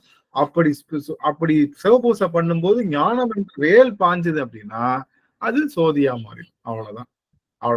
முதல்ல அப்படிதான் இருந்தோம், எல்லாரும் சூழலி விளக்காதான் இருந்தோம். நமக்கு யாரோ ஒருத்தவங்க கூப்பிடணும், வந்து உட்கார வச்சு தூண்டி விட்டாதான் நமக்கு சிவமே தெரிவாரு. ஆனா இப்ப என்ன பண்றோம்? யாருமே சொல்றது கிடையாது. இருந்தாலும் சிவபெருமான அவனை விட்டுறலாமா அப்படின்னு சொல்லி சிவபெருமான போய் நாமளே உட்கார்ந்து பூசனை செய்யறோம். அப்படி பூசனை செய்யும் போது ஒரு ஞானம் விளையும். என்ன ஞானம் விளையும்? இந்த உலகத்துல சிவத்தை தவிர விற்ற எல்லா பொருளும் மாறி நின்று அழிகின்ற ஆற்றலுடையது. அதனால அந்த பொருளை இனிமே பிடிக்க மாட்டேன், சிவத்தை பிடிக்கிறேன்னு பிடிக்கிறோம் இல்லையா, அதுக்கு பேரு தான் வேலு, வேற ஞானவேல். ஞானவேல்னா முதல்ல என்னன்னு சொல்லிடும்ல, எந்த பொருள் எல்லாம் சாஸ்வதம் இல்லையோ அந்த பொருளை விட்டுட்டு சாஸ்வதமான பொருளை பற்றுவதற்கு பேரு தான் ஞானவேல். ஞானவேல் உங்களுக்கு தொலைக்குதுன்னு அர்த்தம். ஞானவேல் தொலைக்குதுன்னா என்ன அர்த்தம்னா, எனக்கு மாயா பொருள்கள் மேல என்ன வராது, ஆசை குறைய ஆரம்பிச்சிருச்சுன்னா வேல் துளைக்க ஆரம்பிச்சிருச்சுன்னா அதுதான் உண்மை. மாய என்னப்பா பேரா முதல்ல என்ன சொல்லும்? 10 ரூபாய் 50 100 ரூபாய் கொடுத்துட்டு ஏங்க என் பேரை மறந்துடாதீங்க. நிறைய பேர் பார்த்திருக்கேன், அந்த சாமிக்கு அந்த அர்ச்சனை பண்ண கொடுப்பாங்கல்ல, மாலைகள் எல்லாம் கொடுத்துட்டு அவர் என்ன சொல்லுவாரா, சொல்லுங்க என்ன பேர் வேணும், சொல்லுங்க அப்படின்னு அவர் சொல்லுவார் வரிசையா. எங்க வீட்டம்மா பேரு இவங்க, எங்க தங்கச்சி பேரு இது, வீட்டம்மாவோட தங்கச்சி பேரு இதுன்னு சொல்லிட்டு அவர் சொல்லிட்டே இருப்பார். கடைசியில டயர்டாயிருவாரு. யாரு? அந்த குருக்கள் டயர்டாயிட்டு சக குடும்பா நாமன்யே அப்படின்னு சொல்லிட்டு வாங்கி போயிருவாரு. போதும் லிஸ்ட் பெருசாகிட்டே போகுது அப்படிங்கிற மாதிரி. அப்போ நம்மளுடைய எண்ணம், நம்மளுடைய செயல் என்ன இருக்கு, இதுதான் பெருசுன்னு இருக்கு. சில பேர் வந்து சாமி பேருக்கே பண்ணிடுங்க, எனக்கு இவங்க எல்லாம் பெருசு சொன்னாத்தானா அப்படின்ற மாதிரி ஒரு நிலைப்புக்குள்ள வரதுக்கு பேரு தான் என்னது, மாயா பொருள்கள் இருந்து நீங்குவதுதான் ஞானவேல் நம்ம மேல பாயுதுன்னு அர்த்தம். புரியுதுங்களா எல்லாத்துக்கும்? அப்ப நீங்க சோதியா இருக்கீங்களா, சூழொளி விளக்கா இருக்கீங்களா, சுடரா இருக்கீங்களான்றதை நீங்களே முடிவு பண்ணிக்கலாம். இறைவனும் 3 வகையில இருக்கான். 3 வகையில நமக்குள்ள வந்து கொடுக்குறான். ஒண்ணு சோதி, சுடரு, சூழொளி விளக்கு என்று 3 வகையில பெருமான் வந்து வழிபாடு செய்ய. ஆனா சோதிதான் பேரருள். சோதியா பிரமான பார்க்கக்கூடிய ஆற்றல் உங்களுக்குள்ள வந்தாதான் அவனுடைய பேரருள் விளங்கும். எல்லாம் சிவமயம், எங்க பார்த்தாலும் சிவமா தெரியுது, எல்லாம் சிவமா தெரியுது அப்படின்னா சோதி ஸ்டேட்டுக்கு வந்துட்டோம். நமக்கு மாயை அப்படிங்கிற பொருள் வேலையே செய்ய. நீங்க சிவத்தை வழிபாடு செய்ய செய்ய உங்களுடைய வல்வினை குறையும் அப்படின்னு மார்க் சொல்லியிருக்காரா இல்லையா? யார் சொல்லியிருக்கா? சிவனை வழிபாடு செஞ்சா அவங்க வல்வினை குறையும் யார் சொல்லியிருக்கா? ஞானசம்பந்த பெருமான்களையா? ஞானசம்பந்தர் சொல்லியிருக்காரு. அப்புறம் எல்லா ஞானசம்பந்தர் திருமுறைகள்ல பூரா அது சொல்லியிருக்கங்கய்யா. அவ்வளவுதான். அதான் சரியா போட்டு முடிச்சிட்டாரு. மொத்த திருமுறையும் அதான் சொல்லுது. எல்லா ஆசிரியரும் அதான் சொல்றாங்க. சிவத்தை வழிபாடு செஞ்சா அல்லல் என் செய்யும், மருதனை என் செய்யும், தொல்லை வல்வினை தொந்தம் தான் என் செய்யும், தில்லை மாநகர் சிற்றம்பலவனார்க்கு எல்லை இல்லதோர் அன்பு பூண்டேனுக்கே அப்படின்னு சொல்லுது. யாரெல்லாம் அன்பு பூடுறாங்களோ சில்லை சிற்றம்பலவனார்க்கு அவர்களுக்கு வல்வினை ஒன்றும் செய்யாதுன்னு நாவுக்கரசு பெருமான் சொல்றாரு. இது மாதிரி எல்லா திருவாசகத்தையும் சொல்றாங்க, எல்லாரும் சொல்றாங்க. ஏன் சிவனை நானும் நமக்கு வருதா? நமக்கு ஏப்பா நம்மளுடைய வல்வினை ஒன்னும் செய்யாதுன்னு அவர் சொல்லிட்டு போயிட்டாரு. ஆனா நமக்கு நம்மளுடைய வல்வினை என்ன பண்ணுது? தொத்துக்கால் போட்டு நம்ம மேல மேய்ஞ்சிட்டு தான் இருக்கு. நம்ம வல்வினை நம்ம முதுகுல தொத்துக்கால் போட்டு நம்மள மேய்ஞ்சிட்டு தான் இருக்கு. என்ன காரணம் அப்படின்னா, சிவனை ஆழ்ந்த அகன்று அந்த நுண்ணியனை நாம் உணரும் போது உலக பொருள் பற்றி தானாக நீங்கணும். அப்படி நீங்கினாதான் உண்மை சிவ வழிபாடு. அதுதான் உண்மை சிவ வணக்கம். அது உண்மை சிவ பூசை. அப்படி இல்லாம நம்மளுடைய சிந்தனைகள் பூரா அவன் பாதத்துல வச்சாச்சுன்னா நம்மளுக்கு எத்தனை பெரிய பற்றுகள் இருந்தாலும் நம்மளுக்கு எப்படி நீங்குதுன்னே தெரியாம நீங்கிருங்க. அவ்வளவுதான், நீக்கிடுவார், அவனே நீக்கிடுவான். அப்போ நம்மளுக்கு தெரியாது. சிவபூசையில என்ன பண்றோம்? அம்பாளுக்கு வாங்கிட்டு போன நான் கொடுத்த பச்சை புடவைய அங்க எங்க போடல, அவளுக்கு சாத்தாம சைட்ல உள்ள திருவாச்சியில போட்டானே படுபாவி அப்படின்னு நினைச்சு சொல்லும் போது, ஏண்டா அவ கொடுத்த மஞ்சள் புடவை மட்டும் சாமி மேல சாத்திருக்க, நான் கொடுத்த பச்சை புடவைய சாமி மேல கூட போடாம திருவாச்சியில சாத்திட்டு போயிட்டானே அப்படின்னு நினைக்கும் போது நம்ம சிவபூசை எந்த அளவுக்கு வேலை செய்யுது? அதுதான் வேலை செய்யல. அப்போ நான் சிவன் கோயில்லயே இருந்தாலும், நான் சிவனுடைய எல்லா கிரியைகளையும் செய்தாலும் சிவயோகமோ சிவஞானமோ வரல, முழுமை பெறாத அந்த சிவமாகத்தான் இருக்கணும். முழுமை பெறாத சிவம். அதனாலதான் என்ன பண்ணுது? அதுக்கு சிவபூசையே பண்ணாம விட்டுறலாம். இந்த அறகுறையா நிக்கிறது பாருங்க, ரொம்ப கஷ்டம் இல்ல? நீங்க மாவு இருக்குல்ல, நல்லா ஒரு நிமிஷம் கவனிங்க எல்லாரும், ஒரே நிமிஷம் கவனிங்க. இந்த மாவு இருக்குல்ல, மாவு சப்பாத்திக்கு மாவு, அது அப்படியே இருந்தாலும் கெட்டு போகாது இல்ல? கொஞ்சம் போல தண்ணி ஊத்தி பிசைஞ்சும் பிசையாமனு வச்சுட்டோம்னு நினைச்சுங்க, என்ன ஆகும்? வெறும் தண்ணியா இருந்தாலும் கெட்டு போகாது, வெறும் மாவா இருந்தாலும் கெட்டு போகாது. பாதி பிசைஞ்சு பாதி வைக்கிற மாதிரியான அந்த செயல் என்பது பாதி கிணறு தான்ற சிவபூசைக்கு சமம். அதுக்கு சிவனை இல்ல, கடவுளே இல்லைன்னு கூட சொல்லிட்டு போயிருங்க, நல்லதுன்ற. நான் மாவாவே இருந்துடலாம், அப்பையும் கெட்டு போகாமத்தான் இருக்கும். தண்ணியாவே இருந்துடலாம், அப்பையும் கெட்டு போகல. மாவும் தண்ணியும் சேர்ந்து மிக்ஸ் பண்ணி அதை என்ன பண்ணணும்? கடைசியில தட்டி எதுல போட்டுறணும்? கல்லுல போட்டு எடுத்துட்டோம்னா கிடையாது, தட்டிட்டு அப்படியே வச்சிருன்னு வச்சுக்கோங்க, எவ்வளவு ஃபாஸ்டா கெடும் உங்களுக்கே தெரியும் எல்லாத்துக்கும். அப்படி சிவபூசை என்பது ஞானம் கைவர பெறலைன்னா நீங்க என்னதான்? கல்லுல போடாத சப்பாத்தி மாவு தான், ஈஸியா கட்டுப்படுவீங்க. ஞானம் பெறுதல் என்பது நல்லா பதமா போட்டு எடுத்துட்டோம் அப்படின்னா அது கொஞ்சம் கெடாம பத்திரமா இருக்கும் அப்படின்றதுதான். அதனாலதான் இப்போ கிருமி எதை தாக்கும்? கிருமினா ஜெம்ஸ் எதுல வரும்? சப்பாத்தியை தட்டி வச்சு அப்படியே வச்சுட்டு போயிட்டோம்னா என்ன வரும்? ஜெம்ஸ் ஃபார்ம் ஆயிடும் இல்ல, உள்ளெல்லாம் ஜெம்ஸ் ஃபார்ம் ஆகி கிருமி வந்துடும். அதுதான் ஜெம்ஸ் தான் நம்மளுடைய வல்வினை. வல்வினை எப்ப வராதுன்னா கடைசி ஸ்டேஜ் வரைக்கும் போயிடணும். பாதியில போய் நின்றுட்டு ஐயோ என்னடா சாமியை கும்பிடுன்னு திருமுறையெல்லாம் சொல்லுது, சிவபெருமான் வழிபாடு செய்து சொன்ன நீ திருமுறை கும்பிட்டா வல்வினை உன்னை தீண்ட பெறாது, திருநீல கண்டவன் சத்தியம் பண்ணுது, வானவர் ஆழ்வார், நான் என்ன சொல்றது, வானாழ்வார், நாம் என்ன சொல்லுவார் நம்மளுடைய சொல்லுங்க, யாராவது சொல்லுங்க, வானாழ்வார் ஆணை நமதே அப்படின்னு சொல்லுவார் இல்லையா நம்மளுடைய ஞான சம்பந்தர். வானாழ்வார் வானாழ்வானா ஐயா, என் வீட்டை ஆளையா முடியுதா என்னால, நீ வேற வானாழ்வார்னு சொல்லிட்டு போயிட்ட, என் வீட்டையே ஆள முடியல என்னால. அப்ப அதுவே அப்போ நம்ம திருமுறையை டவுட் பண்றோம்ல, என்னையா நீங்க எல்லாம் சொல்லிட்டு போட்டீங்க, அப்ப பொய் தானே. நமச்சிவாயோன்னு ஒரு தடவை சொன்னா போதுமா, என்ன ஆகுமா? நன்னி நின்றிருப்பது நமச்சிவாயவே, அப்படி அந்த சொல்லிட்டு போயிருவீங்கல்ல, அந்த வார்த்தை என்ன பண்ணுமா, அப்படியே வச்சு அறுத்துருமா, நின்னுகிட்டே நின்று அறுத்துமா, முழுவதுமா அறுத்துட்டு தான் விடுமா. ஆனா ஒரு தடவை கூட உணர்ந்து சொல்லாத நமச்சிவாய மந்திரம்ன்றனாலதான் நாம கையா முயான்னு கத்தி பல முறை நமச்சிவாயம் சொன்னாலும் அந்த நமச்சிவாய மந்திரத்துக்கு எதுவும் ஆகல, அது முழுமை பெறல. ஞானம் அப்படிங்கிற நிலைக்கு தொட்டுட்டு வராத வரைக்கும் அது நிறைவு பெறாத, பூரிதம் அடையாத, பூரணமாகாத கும்பம் தான். பூரணமாகாத கும்பம் நிலை பெறாது. இப்ப புரிஞ்சுதுங்களா? நமக்கு ஏன் வல்வினை வருது? ஞானம் பெறாத பூசை. ஞானம்னா என்ன? ஞானம்னா என்ன? சர்வமும் சிவமயம்ன்றதுதான் ஞானம். சர்வமும் சக்திமயம்ன்றது யோகம். சர்வமும் சக்தி, சக்திமயம். அப்ப சர்வ சிவமயம். அடிச்சது சிவம், என்னை வளர்த்தது சிவம், எனக்கு முன்னாடி பேசிட்டு இருக்கிறது சிவம், சைட்ல உட்காந்து சாப்பிட்டு இருக்கிறது சிவம், அங்க உட்காந்து பேசிட்டு இருக்கிறது சிவம் அப்படின்னு அனைத்தும் எல்லாம் சிவம். எங்க மாமியார் சிவம், எங்க மாமனார் சிவம், எங்க கொழுந்தனார் சிவம், ரோட்ல போற புள்ள சிவம். நான் நேத்து இவரு சத்குரு பேசினார் ஒரு வார்த்தைனால அது ரொம்ப எனக்கு ரொம்ப ஊடுருவிச்சு. அவர் சொன்ன வார்த்தையை தான் உங்கள்கிட்ட ரிப்பீட் பண்றேன். அவர் சொன்னாரு, அவங்க என்ன சொன்னாங்க, அந்த காலத்துல எல்லாம் கூட்டு குடும்பமா ஆழ்வாங்கல்ல எல்லாரும். இப்பதான் கூட்டு குடும்பம் இல்ல. அந்த காலத்துல கூட்டு குடும்பமா ஆழ்வோம்ல. வாழ்றப்ப என்ன இருக்கும், ஒரு வீட்டுல எத்தனை பிள்ளைங்க இருக்கும்? மினிமம் 8 ஆம்பளை பசங்க, 7 பொம்பளை பிள்ளைங்க, 15 பிள்ளைங்க இருக்கும்.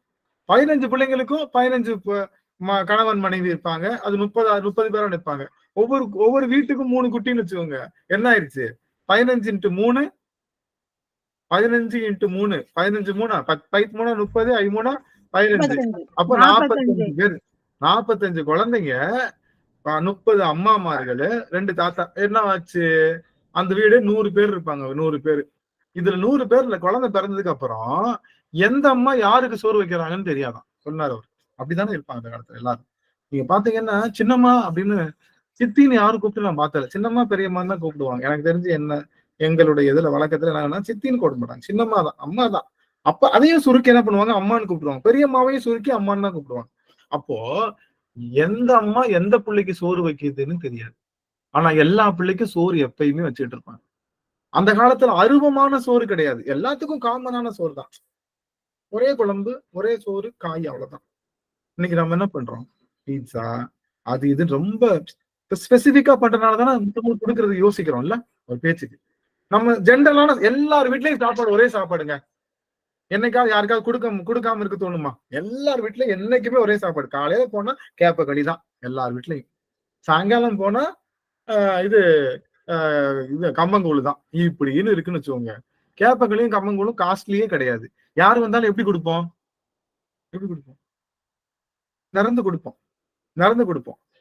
இப்போ என் வீட்டுல இன்னைக்கு நெய் சாதம் பண்றேன், ஸ்பெசிபிக்கா பிசிபில்லா பார்த்து பண்றேன். பக்கத்து வீட்டுல கேப்பக்களி தான். நான் என்ன பண்ணுவேன்? ஆத்தடி, வெசிபில்லா பாத்துல என்னெல்லாம் போடுவோம், நெய் போடுவோம், பருப்பு போடுவோம், கத்திரிக்காய் போடுவோம், ஒண்ணுமே போடாத கேப்பக்களி நான் ஏன் கொடுக்கணும் அப்படின்ற எண்ணம் வருது இல்லையா? சரி, இதெல்லாம் விட்டுரும். அப்ப அந்த 100 பேர் இருக்கக்கூடிய வீட்டுல எல்லா குழந்தைங்க இருக்கும். எந்த குழந்தை எந்த அம்மா அப்பாவுக்கு எந்த அம்மா அப்பா குழந்தை சோறு வைக்கிறாங்க, குழம்பு வைக்கிறாங்க, சாப்பிட்டுட்டு போயிருங்க, அதுங்க வேலையை பார்த்துட்டே இருக்கலாம். அப்ப அந்த குழந்தைங்களுக்கு என்ன தோணாது, யார் அம்மா யார் அப்பா? அம்மா அப்பா மேல ஒரு பெரிய அட்டாச்மெண்ட் அவ்வளவு பெருசா இருக்கு. அம்மா இல்ல அப்படின்னா என்ன பண்ணாது? அழுகாது. அம்மா இல்லைன்னா அழுகாது. அப்போ எல்லாரும் எல்லா குழந்தைகளும் நல்லமா வளர்க்குறப்போ எல்லா குழந்தைகளுக்கும் தாயினுடைய அன்பு பெருசா இருக்கும். அப்போ திடீர்னு அம்மா அப்பா இறந்து போறாங்கன்னு வச்சுக்கோங்க பேச்சுக்கு, அந்த குழந்தைக்கு ஏதாவது பாதிப்பு தெரியுமா? ஒரு பேச்சு, அந்த பெரிய கூட்டு குடும்பம், அம்மா அப்பா இறக்குறாங்க, இல்ல ஏதோ ஒரு ஊருக்கே போயிடுறாங்க வச்சுக்கோங்க. இறக்க கூட வேணாம், ஏதோ ஒரு ஊருக்கு போயிடுறாங்க, ஏதோ ஊருக்கு. அம்மா அப்பா பறதுக்கு 5 வருஷம் ஆகுது. இந்த குழந்தை என்ன பண்ணாது? அம்மா அப்பாவோட பிரிவை உணருமா? ஏன் உணராது? எல்லாரும் அம்மா அப்பா எல்லாரும் தன் பிள்ளைய பாக்குறாங்க அப்படின்னு இருக்கிறப்போ என்ன நடக்காதுன்னா, இந்த அனாதை அப்படிங்கிற வார்த்தைக்கு இடம் இல்லை. இந்த அனாதைன்ற வார்த்தை ஏன் இப்ப வருது அப்படின்னா, யாரும் எல்லா பிள்ளைகளையும் சமமா பாக்குறது இல்லை. என் பிள்ளை வசதி, என் பிள்ளை மாதிரி ஊட்ட முடியுமா? எப்படினாலும் இன்னொரு நம்ம அனாதாசிரமத்துக்கு நம்ம பெரிய நன்கொடையாளர் இருந்தாலும் நம்ம வீட்டு அன்னைக்கு ஒரு நாளைக்கு தான் நம்ம அம்மா அப்பாவா இருக்கோம் இல்ல? இத்தனை நாளைக்கு நம்ம அனாதை பிள்ளைங்களை யோசிக்கிறோமா இல்லையா? யோசிக்கல இல்ல. அப்போ எல்லாரும் எல்லா பிள்ளைங்களுக்கும் சமமான அன்பு கொடுத்துட்டா அனாதைன்ற வார்த்தைக்கு இந்த உலகத்தை எங்கேயாவது இடம் இருக்கா? என்ன காரணம் நான் அன்பு செய்ய மாட்டேன் அப்படின்னா, நான் முன்னாடி காமனா இருந்த சாப்பாடு இப்போ ரொம்ப டிஃப்ரெண்டா ஸ்பெசிபிக்கா மாறிடுச்சு. அப்போ ஸ்பெசிபிக்கா இப்ப குழந்தை என்ன பண்ணுது? அம்மா அப்பா விட்டு ஒரு கணம் பிரிஞ்சிருக்கு இல்ல. அதுவும் வீட்டுக்கு ஒரே ஒரு கீரை கொத்து மாதிரி ஒரு பிள்ளை, 4-5 பிள்ளை இருந்தா கூட பரவாயில்ல. இந்த கீரை கொத்து மாதிரி ஒரு பிள்ளை வச்சுக்கிறதுனால அது என்ன பண்ணுது? கீழையும் இறங்க மாட்டேது, மேலையும் போக மாட்டேங்குது.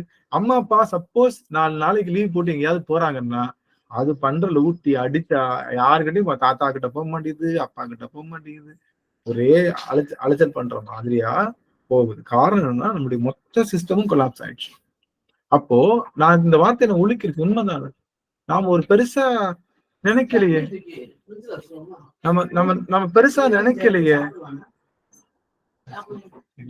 கொஞ்சம் முடிஞ்சு உள்ள வச்சிருங்க.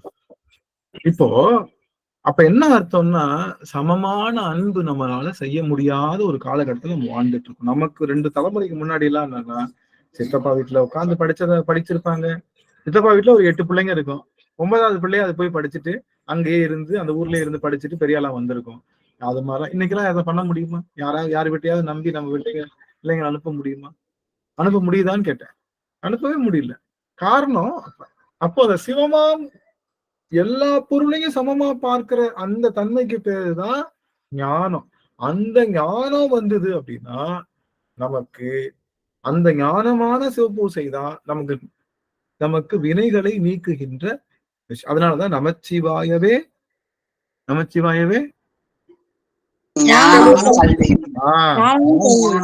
ஞானமும் கல்வியும். நமச்சிவாயம் தான் ஞானமும் கல்வியும். அப்போ நமச்சிவாயத்தை ஞானம் இல்லாம சொன்னா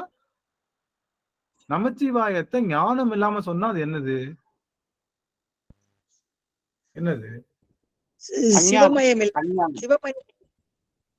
சிவமயம் இல்லைங்க ஐயா. சிவமயம் இல்ல. நமச்சிவாயத்தை ஞானம் இல்லாம சொன்னா அதுக்கு ஏதாவது பலன் இருக்கானா? இல்ல, பலனற்ற செயல்தான். அப்போ ஞானம் என்பது என்னன்னா எல்லாரையும் சமமா பாவிக்கக்கூடிய ஆற்றல். எல்லாரையும் சமமா பாவிக்க முடியல என்னாலன்னா 72,000 கோடி நமச்சிவாயம் சொன்னாலும் நன்னி நின்று அறுக்காது. நல்லா தெரிஞ்சுக்கோங்க, நன்னி நின்று அறுக்காது. வினை அவன் விட்டு போகாது. நமச்சிவாயமே சொல்லல எல்லாரையும் நான் ரொம்ப சமமா பாவிக்கிறேன் அப்படின்னா ஞானம். நீங்க நமச்சிவாயத்தை 100க்கு 300 தடவை சொல்றதுக்கு சமம். அப்போ நமச்சிவாயத்தை சொல்ல நமக்கு என்ன வரணும் அப்படின்னா எல்லாம் ஒரு பொருள், எல்லாம் எங்க அப்பன் படைச்சது, அந்த பொருள் எங்க அப்பனுக்குரியது, அதனால அதை நான் அன்பு செய்வேன்ற எண்ணம் நமக்குள்ள வந்துருச்சுன்னா உலகத்துல யாரும் என்னைக்கும் நஷ்டப்பட மாட்டாங்க. இல்ல, நான் சேர்த்த சொத்தை என் தம்பி பிள்ளைக்கு கொடுக்கறதான்னு ஆசை வருத்தப்படுறோமா இல்லையா? அவனும் கேட்கிறான்ல, அவனுக்கு எதுக்கு தரணும் தேவையில்லாம? நான் சேர்த்த சொத்து தம்பி பிள்ளைக்கே தர முடியல, நம்ம எங்க மத்தாளுக்கு தர போறோம்? இல்ல, ஏன்னா நம்ம சொத்து தான் சாஸ்வதம் நினைச்சிட்டோமே, இதுதான் எத்தனையோ நாளைக்கு இருக்க போகுதுன்னு நினைச்சிட்டோமே, இது ஒண்ணுதான் எல்லாத்துக்கும் கூட வரப்போகுதுன்னு நினைச்சிட்டோமே. அந்த காரணத்தினால சரி, அப்ப நீ சொல்றத பார்த்தா நாங்க எல்லாம் எல்லாத்தையும் அனாதாசிரமத்துக்கு எழுதி வச்சுட்டு நாங்க போகணும் அதான் நீ நினைக்கிற. அதெல்லாம் சொல்றோம். நமக்கு அன்பு செய்யறதுக்கு பெருமான் அனுப்புவார். அவங்க வந்தவங்க கிட்ட அன்பு செஞ்சா போதும். நம்ம போய் திரும்ப வழிய போய் செய்ய நமக்குன்னு ஒரு யாராவது வந்தாங்கன்னா அந்த வந்த 2 பேர் வர்றாங்கன்னா 2 பேருக்கும் பிரிவில்லாம அன்பு செய்யறதுக்கு முடியுதான்னு முயற்சி செய்யுங்க. அது போதும். ரொம்ப எல்லாம் பெருசா நீங்க இது பண்ணிக்க தேவை. நமக்கு முன்னாடி ஒரு 4 பேர் நிக்கிறாங்கன்னா 4 பேரையும் இவங்க தெரிஞ்சவங்க, இது நமக்கு தெரியாதவங்க, அவரு போன தடவை பார்த்திருக்கேன், இவர் நான் யாருன்னே தெரியாது அப்படின்றனால இந்த 4 பேருக்கும் வேறு விதமான அன்பு உபச்சாரம் இல்லாம சமமான உபச்சாரம் செய்ய ஆரம்பிச்சீங்கன்னா அதுதான் ஞானம். அந்த ஞானத்தோடு நீங்க நமச்சிவாயம் சொன்னீங்கன்னா கண்டிப்பா உங்களை ஒரு காலும் வினை வந்து தேராது. ஒரு காலும் வினை வந்து சேராது. இப்ப புரியுதா? நமக்கு எதுக்காக வினை வந்து நம்ம தொத்துக்கால் போட்டு மேயுதுன்னு தெரியுதா? நம்ம வினை மேயுதுன்னா நம்ம கிட்ட என்ன இருக்கு? அந்த ஞான பார்வை இல்லை. ஞான பார்வை இல்லாத அந்த சிவபூசை அறகுறை சிவபூசை தான். அறகுறை சிவபூசையில பங்கஸ் வரத்தான் செய்யும், காளான் வரத்தான் செய்யும். முழுமையா போட்டு தட்டி எடுத்துட்டோம்னா வராது, வேக வச்சுட்டோம்னா வராது. சரிங்களா? பருப்பு அது விசாட்டு இருந்தா கூட இருக்கும், தண்ணிக்குள்ள போட்டு ஊற வச்சுட்டு 10 நாள் கழிச்சு பாத்தீங்கன்னா எப்படி இருக்கும்? உள்ள இருக்கிற பருப்பு கடுப்படும். அது மாதிரிதான். அதுக்கு அப்ப பருப்பு குடோன்லயே இருந்திருக்கலாம், இல்ல பருப்பு குடோன்லயே இருந்திருக்கலாம், வர தேவையில்லை. அது மாதிரியான ஒரு பக்தி. அதனால அந்த நிறைந்த, அந்த அன்பு நிறைந்த, அந்த ஞானம் நிறைந்த பக்திய நாம என்னைக்கும் செய்ய தவறக்கூடாது. அதுதான் சோதி நிலையை தருகின்றது. அதுதான் சோதியாகிய சிவபெருமானை, அந்த சிவபெருமானை உணர்ந்துட்டோம், சர்வம் சிவமயம் உணர்ந்துட்டோம்னா நமக்கு என்ன வராது? எந்த இடத்துலையும் மகா மாயை என்ற சக்தி நம்ம கிட்ட வராது. நமக்கு பேரருள் சக்தி மட்டும் நமக்கு துணையா இருக்கும் அப்படின்னு சொல்வதுதான் அருள் பத்து. யாராவது பாடலாம், நம்ம நிறைவு செஞ்சு கொஞ்சம் பாடிட்டு ஒரு நிறைவு பாடலாம். அம்மா சாந்தி அம்மா பாடுங்க சுவாமி. எதுங்க சாமி? ஆண்மகள் வளர்ந்து முடிக்கவா? இல்ல சொன்னீங்களே என்ன? இல்ல சாமி, இதுதான் நம்ம சோதியே சுடரே. சரி சரி சரி. திருச்சிற்றம்பலம். சோதியே சுடரே சூழ் ஒளி விளக்கே சுரிகுழல் பனை முலை மடந்தை பாதியே பரனே பால் கொள்வின் நீற்றாய் பங்கயத்தயனும் மாலரியா பங்கயத்தயனும் மாலரியா நீதியே செல்வ திருப்பெருந்துறையில் நிறைமலர் கூறுந்தம் மேவிய சீர் ஆதியே அடியே நாதரி தழைத்தாள் அதிந்துவே இன்று அருளாயே அதிந்துவே என்று அருளாயே. எத்தனை அழகு! அருமை அருமை சாமி, அருமை, அட்டகாசம் பண்ணிட்டீங்க. போங்க. பாடலாம். இப்போ சரஸ்வதி அம்மா பாடுங்க. கடலூர் சரஸ்வதி அம்மா. சுவாமி இருக்கீங்களா? சிவாயண்ணம்மா, திருவடி வணக்கம்ப்பா. அனைத்தடியா திருவடி பண்ணுகிறேன். சரிங்க சாமி. திருச்சிற்றம்பலம். சோதியே சுடரே சூழொலி விளக்கே சுரிகுழல் பனமுலை பணந்தை பாதியே பரனே பால்கொள் வெண்ணீற்றாய் பங்கய தயனும் மாலரியா நீதியின் செல்வ திருப்பெருந்துறையில் நிறை மலர் குருந்தம் மேவிய சீர் ஆதியே அடியே ஆதரை தலைத்த அதெந்துவே என்று அருளாயே. நன்றிங்கம்மா. கஸ்தூரி அம்மா வாய்ப்பு இருக்குங்களா சுவாமி? கஸ்தூரி அம்மா சுவாமி பாடுறேங்க ஐயா. திருச்சிற்றம்பலம். நம்ம அனைத்தடியார்களையும் திருவடி பண்ணுகிறேன்.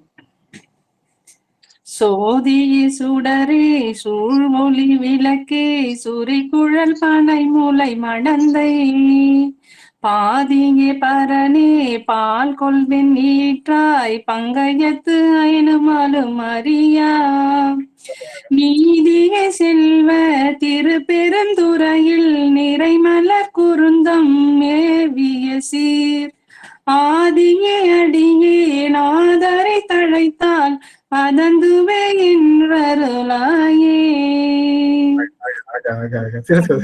3 பேருக்கு மா பழா வாழை அப்படின்னு சொல்வது போல முக்கனி சாற்று கொடுத்தது போல 3 விதமான சுவைகள்ல இந்த அருள் பத்து பதிகத்தை பாடிக்குங்க. ரொம்ப மகிழ்ச்சி, ரொம்ப மகிழ்ச்சி. இதுல சோதியே சுடரே சூழொளி விளக்கு, இறைவன் சோதியாகவும் சுடராகவும் சூழொளி விளக்காக தன்னுடைய அருளை வழங்கி கொண்டிருக்கின்றான். ஆனா சோதி என்ற நிலையில பெருமான் வழங்குகின்ற அருளை நாம் உணரும் போதுதான் எல்லையற்ற பரிணாமம், அந்த பேரருள் நமக்கு கிடைக்கும். மித்தபடி சுடராகவும் சூழொளி விளக்காகவும் பெருமானை நம்ம நினைச்சோம் அப்படின்னா அது நமக்கு ஒரு குறிப்பிட்ட அளவு பேரருள் மட்டும்தான் கிடைக்கும். அதனால நாம மீண்டும் பிறக்கலாம். ஆனா சோதி அளவுக்கு பெருமானம் உயர்த்து பார்க்கும் போது நமக்கு மீண்டும் பிறவாத நிலை கிடைக்கும் அப்படிங்கிறத இங்க சொல்றோம். அடுத்து என்ன? பாதியே பரணே மன்னிக்கணும், சுரிகுழல் பனை முளை மடந்தை. சுரிகுழல் அந்த பெருமாட்டியுடைய அவ யாரு? இது என்னது? மகாமாயை நீக்கி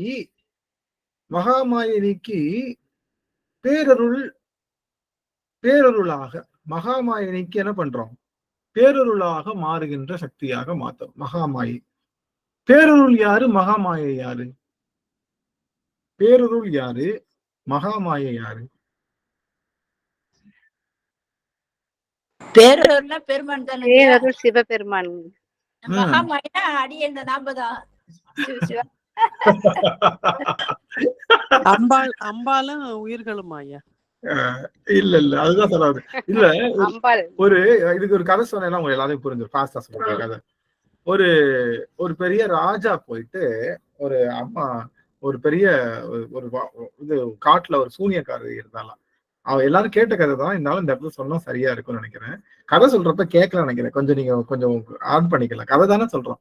அப்போ அந்த அந்த அந்த அந்த சூனியக்காரிட்ட போய் கேட்டா எல்லாமே சரியா போயிடும். அந்த சூனியக்காரி சொன்னதெல்லாம் நடக்கணும்னு கேட்கிறாரு. என்னைக்கு எந்த நாள்ல நான் போர் புரிஞ்சா எல்லாத்தையும் ராஜ்யத்தை அடைய முடியும்னு கேட்கிறாரு. அதே மாதிரி அதே போர் புரிஞ்சு அது எல்லா ராஜ்யத்தையும் அடைச்சிட்டாரு. திரும்ப அந்த சூனியக்காரிட்ட வந்து இப்ப வந்து உனக்கு என்ன வேணும்னு கேளு, நான் கொடுக்குறேன் அப்படின்னு சொன்னோடனே, உனக்கு பாதி ராஜ்யம் வேணாலும் கேளு, நான் கொடுக்குறேன் அப்படின்னா அவன் என்ன சொல்றான், நீ என்னை திருமணம் செய்து கொள்ள, அது போதும் என்ன அப்படின்றான். இது என்னடா வார்த்தை, நமக்கு வந்த சோதனை, இவ்வளவு திருமணம் பண்ணிட்டு என்ன பண்றது அப்படின்னு சொல்லிட்டு அவள் சொன்னான். அவள் சொன்னோடனே அப்ப நான் உனக்கு திருமணம் பண்ணிக்கலாம், என்ன எப்படி நான் சூனியக்காரியை கல்யாணம் முடிச்சிட்டேன்னு சொல்லுவாங்க. ஒன்னும் கவலைப்படாத, நான் பகல்ல எல்லாம் என்னவா இருப்பேன், சூனியக்காரியா இருப்பேன், இரவு நேரத்துல தேவதையா இருப்பேன் அப்படின்னு அவ வாக்கு கொடுக்குறான். பல காலம் போகுது, நான் பகல்ல சூனியக்காரியா அவளால பார்க்க முடியல.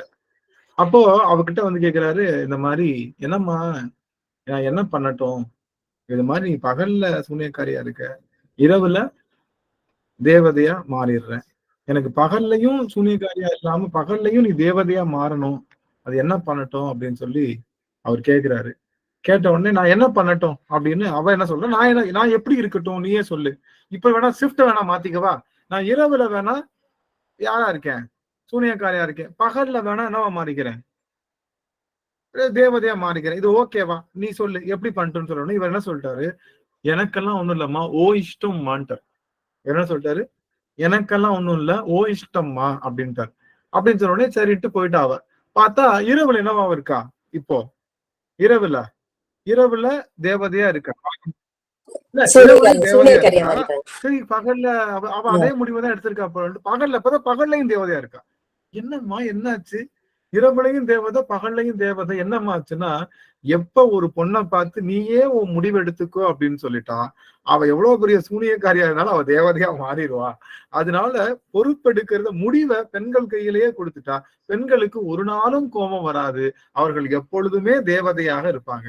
அதனால நம்ம முடிவெடுத்தாத்தான் அவர்கள் கோபப்படுவாங்க, தன்னுடைய டக்குன்னு கத்துவாங்க. ஆனா நீயே பாத்துக்கம்மா அப்படின்னு சொல்லிட்டா எல்லா நேரமும் எப்படி இருப்பாங்க, அவங்க கூலா தேவதையா இருப்பாங்க. இப்போ உங்களுக்கு சொல்ல வேண்டிய வார்த்தை என்னன்னா, இப்ப வந்த சூனியக்காரி யாரு, தேவதை யாரு?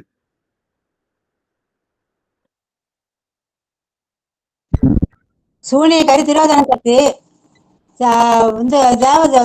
நான் கேட்டது சூனியக்காரி யாரு, தேவதை யாரு அப்படின்னா, ரெண்டு பேரும் ஒண்ணு. இந்த அம்மாவுக்கு இப்படி மேக்கப் போட்டா சூனியக்காரி, அந்த அம்மா அதே அம்மாவுக்கு அப்படி மேக்கப் போட்டா திருவுருள் சக்தி. அதனால கவலைப்படாதீங்க, வந்த அவள்தான் திருவருளாவும் அவளே திரோதானமும் இருப்பா. எப்ப திரோதானமா, எம்மா எல்லாமே நீயே பாத்துக்கம்மா, தாயே பராசக்தி எல்லாமே நீயே பாத்துக்க, எனக்கிட்ட ஒண்ணுமே இல்லைன்னு அவகிட்ட சரணாகதி அடைஞ்சிட்டா மறைத்த திரோதானமே திரும்பி திருவருளாக நிற்பான். அவ்வளவுதான். திருவருளும் திரோதானமும் ஒண்ணுதான் சாமி. திருவருளும் ரஞ்சிதாமணியம் ஏதோ சொல்ல வந்தாங்க சுவாமி, என்ன சொல்லுவீங்க? எல்லையற்ற கருணையா மாறிடுவாங்க. ஆமா. அப்போ மறைத்தலும் அருளலும் ஒரு தொழில் தான். எதை மறைக்கிறோன்றது பொறுத்தான். உலகத்தை மறைச்சா அது அருளல், சிவத்தை மறைச்சா அது மறைத்தல், அவ்வளவுதான். மறைக்கிறது ஒண்ணுதான். அப்ப பொருள் அந்த அந்த அந்த அந்த தன்மை ஒண்ணுதான். அது மாதிரி ஒரே அம்பாள் தான், அவளே திரோதானமாகவும் திருவருளாகும். அவகிட்ட போய் என்ன சொல்றது, எம்மா எனக்கு கார் வேணும், அம்மா இங்க பாருங்க கவனிங்க, எம்மா எனக்கு கார் வேணும், எம்மா எனக்கு நல்ல நகை வேணும், எம்மா நான் அங்க போகணும், எம்மா அங்க போகணும்னு சொல்லி கேட்டே இருந்து அவ எப்படி இருப்பா, மறைப்பாவே நிற்பா, கேட்கறது இல்ல.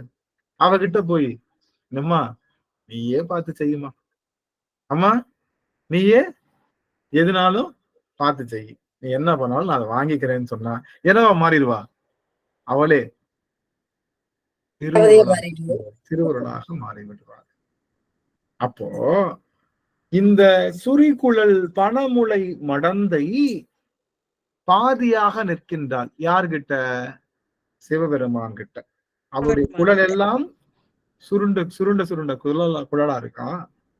அவருடைய மார்பகம் பனைமுளை, அந்த பனை மரத்துல அப்படியே அந்த அந்த கல்லு பதனி, அந்த அந்த தென்னங்குளம் மாதிரி பனங்குளம் தொங்கும் இல்லையா, அது போல அன்னையினுடைய மார்பு. ஏன் மார்பு சொல்றாங்க அப்படின்னா, அவள் நமக்கு அருள் தருவதற்காக சுரந்திருக்கின்றான். அதைத்தான் அங்க சொல்லப்படுது. அதனால பனைமுளை மடந்தை பாதியே, அப்படி சுருட்ட தேகமாகவும் மிகச்சிறந்த அந்த தனங்களை உடைய அன்னையாகவும் இருக்கக்கூடியவர் யார் அப்படின்னா சிவபெருமானுடைய பாதி. அந்த சிவபெருமானுடைய பாதி யாரு? திருவருளா திரோதானமா? சிவபெருமானுடைய திருவருள் சக்தி தான். கரெக்டா சொல்றவங்களுக்கு ஒரு வெள்ளி நாணயம். பேரருள் சக்தி ஐயா, பேரருள் சக்தி. ரெண்டுமே தான் ஐயா, ரெண்டுமே தான். பேரருள் கிடைக்கும். கரெக்டா சொல்லுங்க. இறைவனுடைய பாதியா நிக்கிற அன்னை யாரு? திருவருளா திரோதானம்? திருவருள் திரோதானம் ஒரே சக்தி தான். திரோதனாங்க ஐயா. திரோதனமா இருந்து அதுக்கப்புறம் நம்ம மாயை விலகும் போது நமக்கு அருள் சக்தி கிடைக்குதுங்க ஐயா. அப்ப இல்லைங்க ஐயா, காரணம் என்ன தெரியுங்களா? இங்க என்ன சொல்லி இருக்கிறாங்க? சுரிகுழல் பனைமுளை மடந்தை.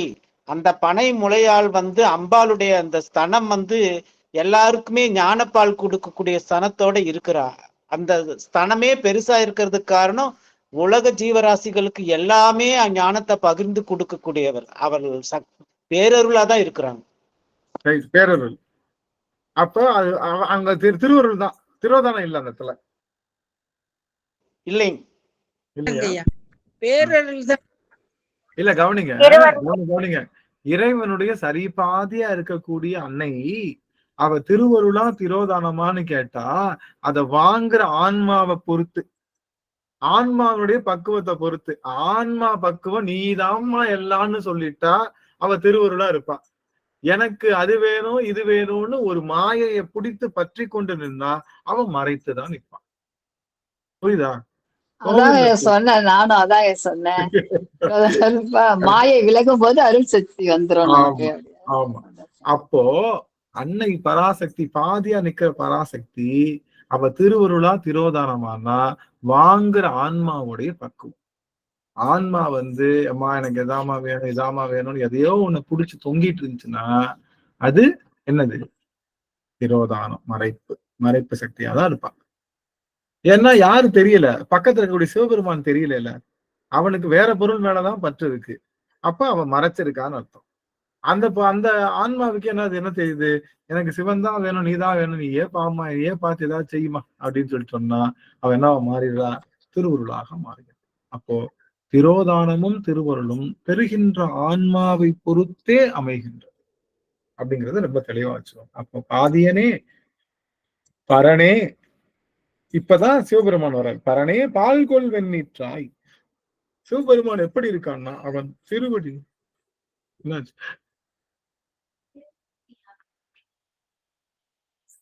பரணே பால்கொள் வெண்ணீற்றாய். அவனுடைய திரு உடம்புல என்ன ஆகுது? இந்த பால் போன்ற வெண்ணீற்று பொடி இருக்கு. இந்த பால் போன்ற வெண்ணீற்று பொடி எதை சொல்லுது? இந்த ஆன்மாக்கள் எல்லாம் எங்க போய் ஒடுங்கும்? ஆன்மாக்கள் போய் எங்க போய் ஒடுங்கும்?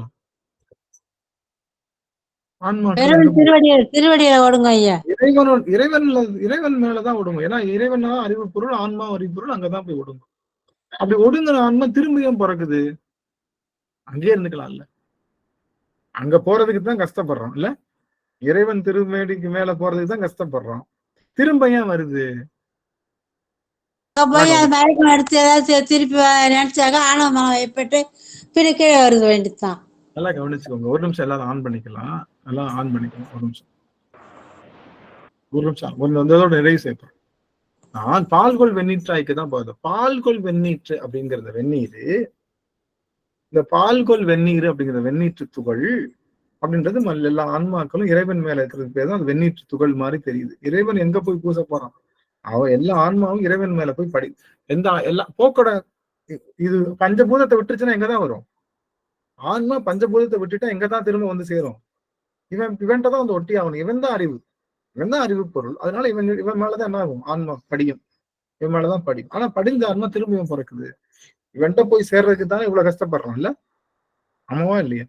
அவன்கிட்ட போய் சேர்றதுக்கு தான் கஷ்டப்படுறான். உடம்ப விட்டுட்டாலே, உடம்பு போயிடுச்சு, கருவி கரணங்கள்லாம் போயிடுச்சு, பஞ்சபூதங்கள்லாம் விளக்கிடுச்சு அப்படின்னா திரும்ப இவன்கிட்ட போயிடும். இவன்கிட்ட தான் போயிடும். ஆனா இந்த இடத்துக்கு வந்து தான் கஷ்டப்படும். திரும்பவும் வருது. காரணம் என்னன்னா, இது வந்து நிக்குதுல்ல, இப்போ திருநீரா வந்து நிக்குது இல்ல, நிக்கிறப்போ இது யாருகிட்ட நிக்கிறேன்னு பிரஜையே இல்லாம நிக்குது. புரியுதா? இந்த ஆன்மா உடம்பெல்லாம் கலண்டுருச்சு அப்படின்னா எங்கதான் போகும்? அவங்கிட்ட போய் நிக்கும். அவங்கிட்ட போய் நிக்கிறப்போ எப்படி இருக்கும்? பிரஜை இல்லாம எங்க போய் இருக்கோன்ற அந்த பிரஜைன்னா என்னது? அந்த அறிவு நிலைப்பாடு இல்லாதனால, யார்கிட்ட போய் சேர்ந்திருக்கோன்னு அறிவு நிலைப்பாடு இல்லாதனால திரும்ப வருது. இப்படி வச்சுக்கலாமா? கையில ஒரு பெரிய டப்பா நிறைய வைரம் உள்ள கிடக்கு. டப்பா நிறைய வைரம் உள்ள கிடக்கு இல்ல, இருந்தாலும் இது பிச்சை எடுக்குது. ஏன்? இருந்தாலும் இது வச்சுக்கிட்டு பிச்சை எடுக்குது. கையில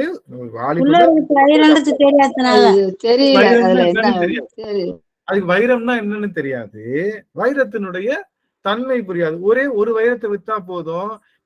இது பரம்பரை மட்டும் இல்ல, இதனுடைய பிள்ளைங்க 5 பரம்பரையும் உட்கார்ந்து சாப்பிடலான்னு அதுக்கு தெரியல. அந்த அறிவு குறைபாடு எல்லாம் இருக்கிறனால கையில வாளிக்குள்ள வைரம் கடந்தாலும் கூடமா வைரம் கடந்தாலும் போய் பிச்சை எடுத்துட்டு வர்றது போல இந்த ஆன்மா பிரஜை இல்லாம இறைவன்கிட்ட போய் சேருது. ஆனா மாற்றி பிரஜையோடு அறிவோடு இறைவன்கிட்ட போய் சேர்ந்துருச்சுன்னா என்ன பண்ணாது? திரும்ப நீங்க சிவபெருமானை பார்க்கும்போது அவன் திருமேனியில பூசி இருக்கக்கூடிய அந்த வெண்ணீற்று பொடி என்பது இறைவனை பிரஜையோடு சென்ற ஆன்மாக்கள். அது ஒட்டிக்கிட்டு அப்படியே நின்னுக்குச்சு, திரும்ப வரல. திருநீர் பூசும் போதெல்லாம் இந்த புல்லரிப்பு இருக்கணும். பெருமானே, உன்னை பிரஜையோடு நான் தொட்டு பாக்குறனால எனக்கு கொடுக்க மாட்டையா பெருமானே அப்படின்னு கண்ணீர் மல்க பெருமானேன்னு ஒரு இந்த திருநீர் பூசும்போது இந்த திருநீரை புரிந்து பூசுவது இது எப்படி என்கிட்ட இருக்கோ, நான் எப்படி உவந்து மணந்து அறிந்து புரிந்து பூசுறேனோ அது போல பெருமானே இந்த ஆன்மா விளங்குறவனே உன்னைத்தான் அடைய போகுது, உன்னைத்தான் அடைவேன், மீண்டும் வரமாட்டேன்னு அடைகின்ற பொருள் சிவம்னு தெரிஞ்சிட்டா மீண்டும் பிறக்க. அப்போ அவனுடைய பால்கொள் வெண்ணீற்றை பார்க்கும் போதெல்லாம் ஒண்ணு தெரிஞ்சிருச்சு. ஆகா, உன்னை உணர்ந்து உன்னிடத்தில் அடைக்கலம் ஆகிவிட்டால் உன்னை விட்டு பிரியாத நிலை ஏற்படுது பெருமானே. அதுதான திருநீரு, அதுதான் நீ பூசி இருக்கிற திருநீரு.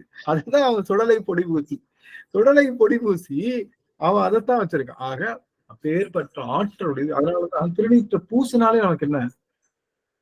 திருநீற்ற பூசினாலே ஞானம் பிறக்கணும். என்ன ஞானம்? இந்த பெருமானே, இந்த திருநீற்று துகள் எப்படி நெற்றியில உவந்து மணந்து உன்னுடைய பெயரை சொல்லி திருநாமத்தை சொல்லி நான் பூசுகின்றேனோ அதுபோல இந்த ஆன்மா உடல் கலந்து கருவி கரணங்கள்லாம் கலந்து உன்னையே சேரணும் அப்படின்னு. அது இப்ப எந்த கருவி கரணமும் இல்லாம இங்க இருக்கிறப்போ இந்த அறிவு ஒண்ணு மட்டும்தான் ஆன்மாவுக்கு இருக்கும். அந்த அறிவும் சிவமா இருந்ததுன்னா அது மீண்டும் வராது. அதுதான் பால்கொள் வெண்ணீற்றாய். பால் என்பது எப்படி வெண்ணிறமுடையதோ, எப்படி அப்பழுக்கற்றதோ அப்படி அப்பழுக்கற்ற வெண்ணிறமுடைய சிறப்பான ஆன்மாக்கள் சிவபதம் பெற்றுவிட்டால் அவர்கள் மீண்டும் பிறக்காம இருக்கின்ற ஆற்றலை பெறுகின்றார்களே. பெருமானே பால்கொள் வெண்ணீற்றாய். பரணே என்ன அர்த்தம்? தனக்கு மேலானவன் இல்லாதவனே, தனக்கு மேல் இல்லாதவனே. பரணேன்னா விநாயகன் அர்த்தம். வீணன் அது வீணா மேலான, நாயகன்னா தலைவன், மேலான நாயகன் பரன். தனக்கு மேலான பொருள் இல்ல, அவன் தான் மேலானவன். பரன்னா இதான பரன், மேல இருக்கிற பேர் பரன். அப்போ எல்லாத்துக்கும் மேல நிக்கிறவன் பேரு பரனேன்னு சொல்லுவோம். பரனாக இருக்கிறான், பால்கொள் வெண்ணீற்றா இருக்கிறான். இவன் பால்கொள் வெண்ணீற்றா இருக்கானே, அப்போ இவன் எல்லாரும் அடைஞ்சிருவாங்களான்னு கேட்டா அதுக்கு அடுத்த பதில் சொல்றாரு. பங்கயத்து அயனும் மாலரியா. எல்லாரும் போயிட்டாங்க, நாமெல்லாம் பிஸ்துன்னு நினைக்கிற திருமாலும் பிரம்மனுமே இவனை அறிய முடியல, அவன்கிட்ட போக முடியல. ஆனா அவன் உடம்புல பால் வெண்ணீற்றும் இருக்கு. பால் வெண்ணீர் எதை காட்டுது? பால் வெந்நீர் எதை காட்டுது? பால் வெந்நீர் எதை காட்டுது சாமி? பக்குவமடைந்த ஆன்மாக்களையா? பக்குவமடைந்த ஆன்மாக்களும் இருக்கு, பக்குவமடையாத ஆன்மாக்கள் இருக்கு. பக்குவமடையாத ஆன்மாக்களுக்கு யார் எக்ஸாம்பிள்? பக்குவமடையாத ஆன்மாக்களுக்கு யார் எக்ஸாம்பிள்? மாலும் அயனும் எக்ஸாம்பிள். மாலும் அயனுமே பக்குவம் அடையலையே, நாம் அடைய முடியுமான்னு நினைக்காதீங்க. அவன் திருநீற்ற பாருங்க, திருநீர்ல பக்குவம் அடைந்த ஆன்மாக்கள் இருக்கு, கவலைப்படாதீங்க. நீங்க பக்குவம் அடைஞ்சிட்டா மாலையும் அயனையும் முந்தி போயிடலாம். முந்தி சிவபெருமானுடைய திருமேனியில பால்குள் வெந்நீற்றாய் ஆகலாம் அப்படின்னு சொல்றாரு. நீதியே, இந்த நீதியேன்ற வார்த்தைக்கு மட்டும் நீட்டலாம் நீட்டலாம் நீட்டலாம் நீட்டலாம் 2000 கிலோமீட்டர் நீட்டலாம். நீதியேன்னு ஒரு வார்த்தைக்கு, நீதியேன்னு அந்த ஒரு வார்த்தைக்கு அது நீட்டலாம் நீட்டலாம் நீட்டலாம் அவ்வளவு நீட்டலாம். அந்த நீதியேன்ற வார்த்தைக்கான பொருளை நாம் வருகின்ற அமர்வுகள்ல மிகச்சிறப்பாக பார்க்க இருக்கின்றோம் என்று சொல்லி, சோதியே சுடரே சூழ் ஒளி விளக்கே சுரிகுழல் பனைமுளை மடந்தை ஆதியே பரனே பால்கொள் வெந்நீற்றாய் பங்கயத்து அயனும் மாலரியா நீதியே அப்படின்னு அந்த நீதியை தேடி அடுத்த அமர்வுக்கு செல்கின்றோம் என்று சொல்லி, இந்த அளவில அடியார் பெருமக்கள் அனைவரையும் திருவடி பணிந்து இந்த அமர்வினை அடியேன் நிறைவு செய்கின்றேன். நிறைவு செய்யும் முகமாக பிரேமாம்மா அவர்கள் பான்மைகள் பாடலாம். சிவாயனம். திருச்சிற்றம்பலம். என்னாடுடைய சிவனே போற்றி, எந்நாட்டவர்க்கும் இறைவா போற்றி. வான்மையில் வளாது பெய்க மழை வளம் சுரக்க மன்னன் கோன்முறை அரசு செய்க குறைவிலாது உயிர்கள் வாழ்க. நான்மறை அறங்கள் ஓங்க நல்தவம் வேள்வி மல்க. மேன்மைக்குள் சைவ நீதி விளங்குக உலகமெல்லாம். மேன்மைக்குள் சைவ நீதி விளங்குக உலகமெல்லாம். திருச்சிற்றம்பலம். அனைத்து அடியார்களும் திருவடி தாமலை சென்னிமேல் சுற்றி வணங்கி மகிழ்கிறேன். சிவாய நம. திருச்சிற்றம்பலம். ரொம்ப மகிழ்ச்சி. அருமை அருமை. அம்மா அருமையா அருமையா பாடினாங்க. அடியார்களுக்கு ஏதாவது தெளிவு ஏற்படணும் அப்படின்னா நீங்க கேள்விகளை தொடுக்கலாம், இல்ல உங்களுக்கு ஏற்பட்ட தெளிவுகளை இங்கே பகிரலாம். அமைச்சுவா, இது அடியார்களுடைய தளம், பேசலாம். அடியார்கள்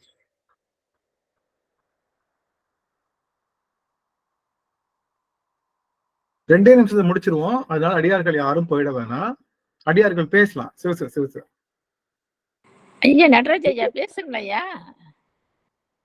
தெரிஞ்ச கருத்து சொல்லுங்கய்யா.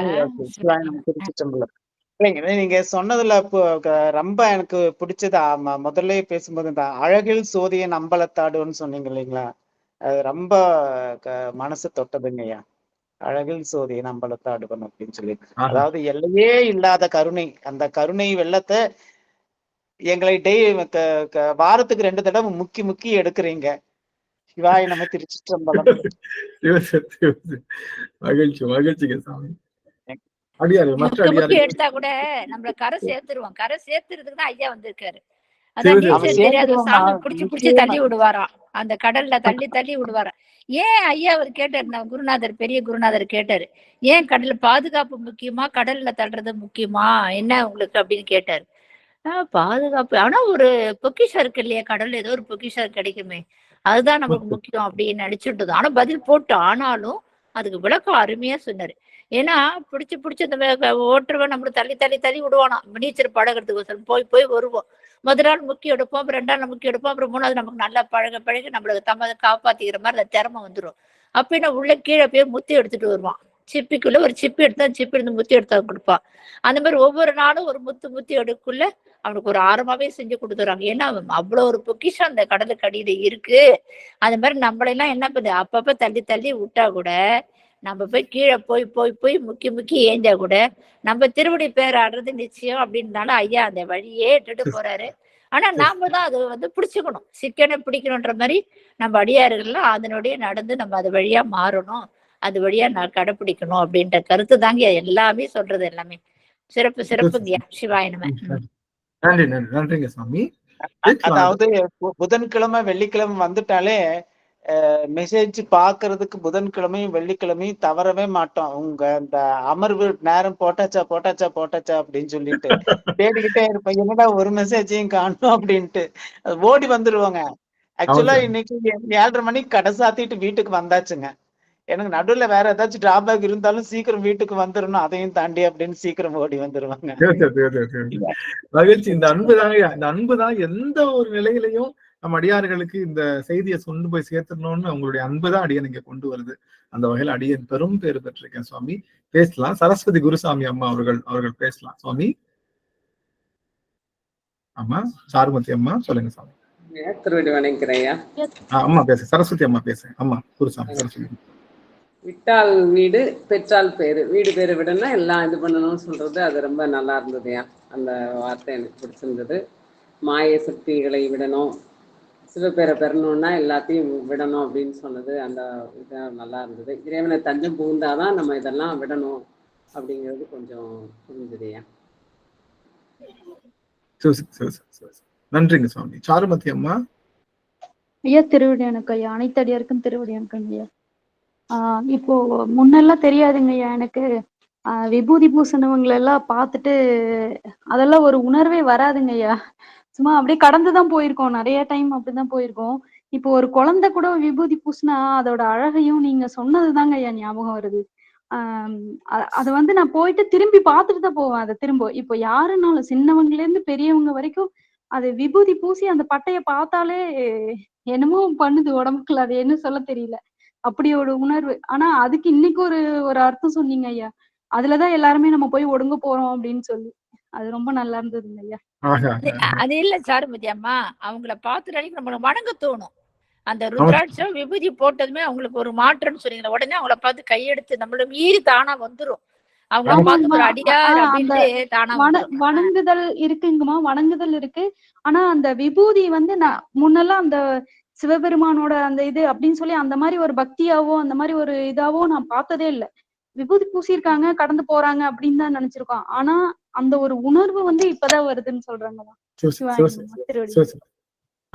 மகிழ்ச்சி மகிழ்ச்சி மகிழ்ச்சிங்க சுவாமி.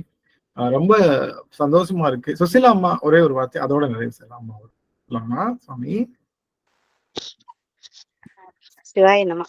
திருச்சிற்றம்பலம். திருவடி வணங்கிறேங்க ஐயா. அனைத்து அடிகளின் திருவடி வணங்கிறேன் ஐயா. நீங்க வந்து மாயைகள் வந்து 6 கோடி மாயைகள், நம்ம தீய குணங்கள் எல்லாம் நம்ம ஒவ்வொன்றா விடுறதுக்கு முதல்ல சிவனடியார் கூட்டத்துல இருந்து சிவத்தோடு தோய்ந்து சிவனையே நினைந்து சிவாருள் பெற்று அந்த அதுதான் இத்தனை மாயைகள் ஒவ்வொன்னா விட முடியாது. நம்ம ஆன்மாவுக்கு அந்த அளவுக்கு தெரியாது. ஆனா சிவத்தோட சேர்றதுக்கு நீங்க எங்களை அப்படியே பக்குவமா கொண்டு வந்துட்டீங்க. சிவனடியார்களோட சேர்ந்து இருக்கும் போதே அந்த சிவ எண்ணத்தோடவே நம்ம இருப்போம். அது சிவத்திலேயே தோய்ந்து நம்ம இருப்போங்கிறது நீங்க சொன்னீங்க. அதுதாங்க ஐயா சிறப்பாகவும் இருந்தது. அதுதான் நமக்கு எளிமையாகவும் இருக்குங்க ஐயா. அதுதான் நல்லா இருக்குங்க. சிவாய நம்ம எங்களை எல்லாமே நல்லா இதுல கொண்டு வந்து விட்டுட்டீங்க ஐயா. சிவாய நம்ம. மகிழ்ச்சி மகிழ்ச்சி. இந்த அளவுல நம்ம ரொம்ப மகிழ்ச்சி, ரொம்ப சந்தோஷம். அடியார்கள் ஏதாவது கருத்து அங்க இருக்காண்டியம்மா சுவாமி. ஐயா திருவடி வணங்குறேன் ஐயா. திரோதான சக்தி தான் திருவருள் சக்தியை காமிக்கும். அது எல்லா உயிர்களுக்கும் கிடைக்குமாங்கிறது தெரியல. ஆனா எங்க வாழ்க்கையில முதல்ல அம்பாலதான் நிறைய கும்பிட்டு அப்படியே அந்த மறைப்பு சக்தி தூக்கி திருவடியை காமிச்ச மாதிரி நிறைய நான் ரொம்ப நாள் நான் ஃபீல் பண்ணிருக்கேன். அந்த சாமியோட அந்த தூக்கிய திருவடியை பாக்குறதுக்கு அம்பாள் தான் நமக்கு உதவுனதுங்கிறது அப்படி வாழ்க்கை நடைமுறையில அதை பார்த்தது. அது இன்னைக்கு நீங்க சொல்லும் போது அது நல்லா புரிஞ்சுது ஐயா அந்த விஷயம்.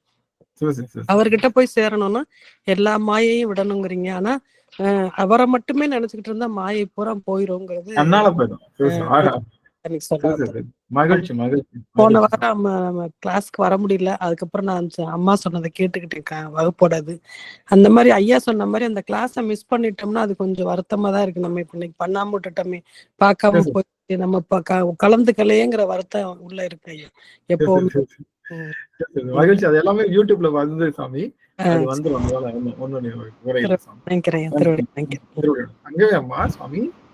திருவடி வணக்கம் ஐயா. வகுப்பு அருமையா இருந்தது. நீங்க சொல்ல சொல்ல சில இது குறிப்பா எடுப்பேன் நான். அந்த இன்னைக்கு வந்து வேற ஒருத்தர் வந்திருந்தாங்க. முன்னாடி அப்படியும் கேட்கணும். போன பதிவும் வரல யூடியூப்ல. நான் கிளாஸ் ரொம்ப அருமையா இருக்குங்க ஐயா. சரி சரி சரி கண்டிப்பா போட்டுறேன் சாமி. அது அருமையா இருக்கு, மறுபடியும் கேட்கணும். அது தெரிஞ்சவங்களுக்கு அதை அனுப்பி பாக்குறாங்க, அதனால யூடியூப்ல பதிவிடணும். சரிங்க சாமி, சரி போட்டுறேன். மகிழ்ச்சி மகிழ்ச்சி மகிழ்ச்சி, நல்லது. கண்டிப்பா யூடியூப்ல காலம் தவறாம அடியன் இங்க கொஞ்சம் அலுவல் இருக்கு, அடுத்த வாரம் போயிடும் சாமி, ஊருக்கு கிளம்பிடுவேன். கிளம்பிட்டேன்னா கண்டிப்பா எந்த இதுவும் இல்லாம அவங்க பார்த்து போட்டுக்கலாம் சாமி. நமச்சிவாயம். நன்றிங்க. நன்றிங்க. இந்த அளவுல நம்ம வந்து இந்த அளவை நிறைவு செய்யலாம். கண்டிப்பா இங்க உங்களுக்கு ஏதாவது கருத்துக்கள் இருந்தா அதை நீங்க வந்து மறக்காம நீங்க வந்து குரல் பதிவா அடியனுக்கு கொடுக்கலாம். அதை வந்து அடியன் கேட்டு ரொம்ப அகமகிழ்வேன். அதனால அதையும் சொல்லி உங்க எல்லாருடைய திருவடியை அடியன் மானசீகமா வணங்கி இதை நிறைவு செய்யலாம். இன்றைய தினம் நிறைவு செய்யும் முகமாக அங்கவே அம்மா அவர்களே இது ஆரிய தடந்தோல் பாடிடலாம். ஆரிய தடந்தோல் பாடுங்க சாமி. ஆறிரு தடந்தோள் வாழ்க, ஆறு முகம் வாழ்க, வெப்பை கூறுசை தனிவேல் வாழ்க, கொக்குடம் வாழ்க, செவ்வேல் ஏறிய மங்கை வாழ்க, ஆனை தன் மனங்கு வாழ்க, மாறிலா வள்ளி வாழ்க, வாழ்க சீரடியார் எல்லாம் மாறிலா வள்ளி வாழ்க, வாழ்க சீரடியார் எல்லாம். ஹரஹர பார்வதி பதையே, ஹரஹர மகாதேவா. தென்னாடுடைய சிவனே போற்றி, எந்நாட்டவர்க்கும் இறைவா போற்றி, காவாய் கனகத் திரளே போற்றி, கைலை மலையானே போற்றி போற்றி. திருச்சிற்றம்பலம். சரி சரி நன்றிங்க சுவாமி. அத்தனை அடியார்கள் உத்தரவு வாங்கிக்கலாம். சிவாயனம் சிவாயனம். சரி சரி நன்றிங்க அம்மா, நன்றி. வணக்கம் சாமி.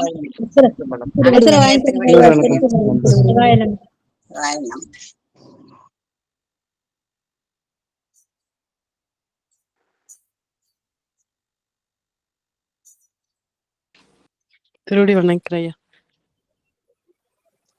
சிவாய நம்ம திருவடி வணக்கம். சிவாய நம்ம அனைத்து அடியார் திருவடி பண்ணிக்கிறேன். உத்தரவு வாங்கிக்கிறாங்க ஐயா. திருவடி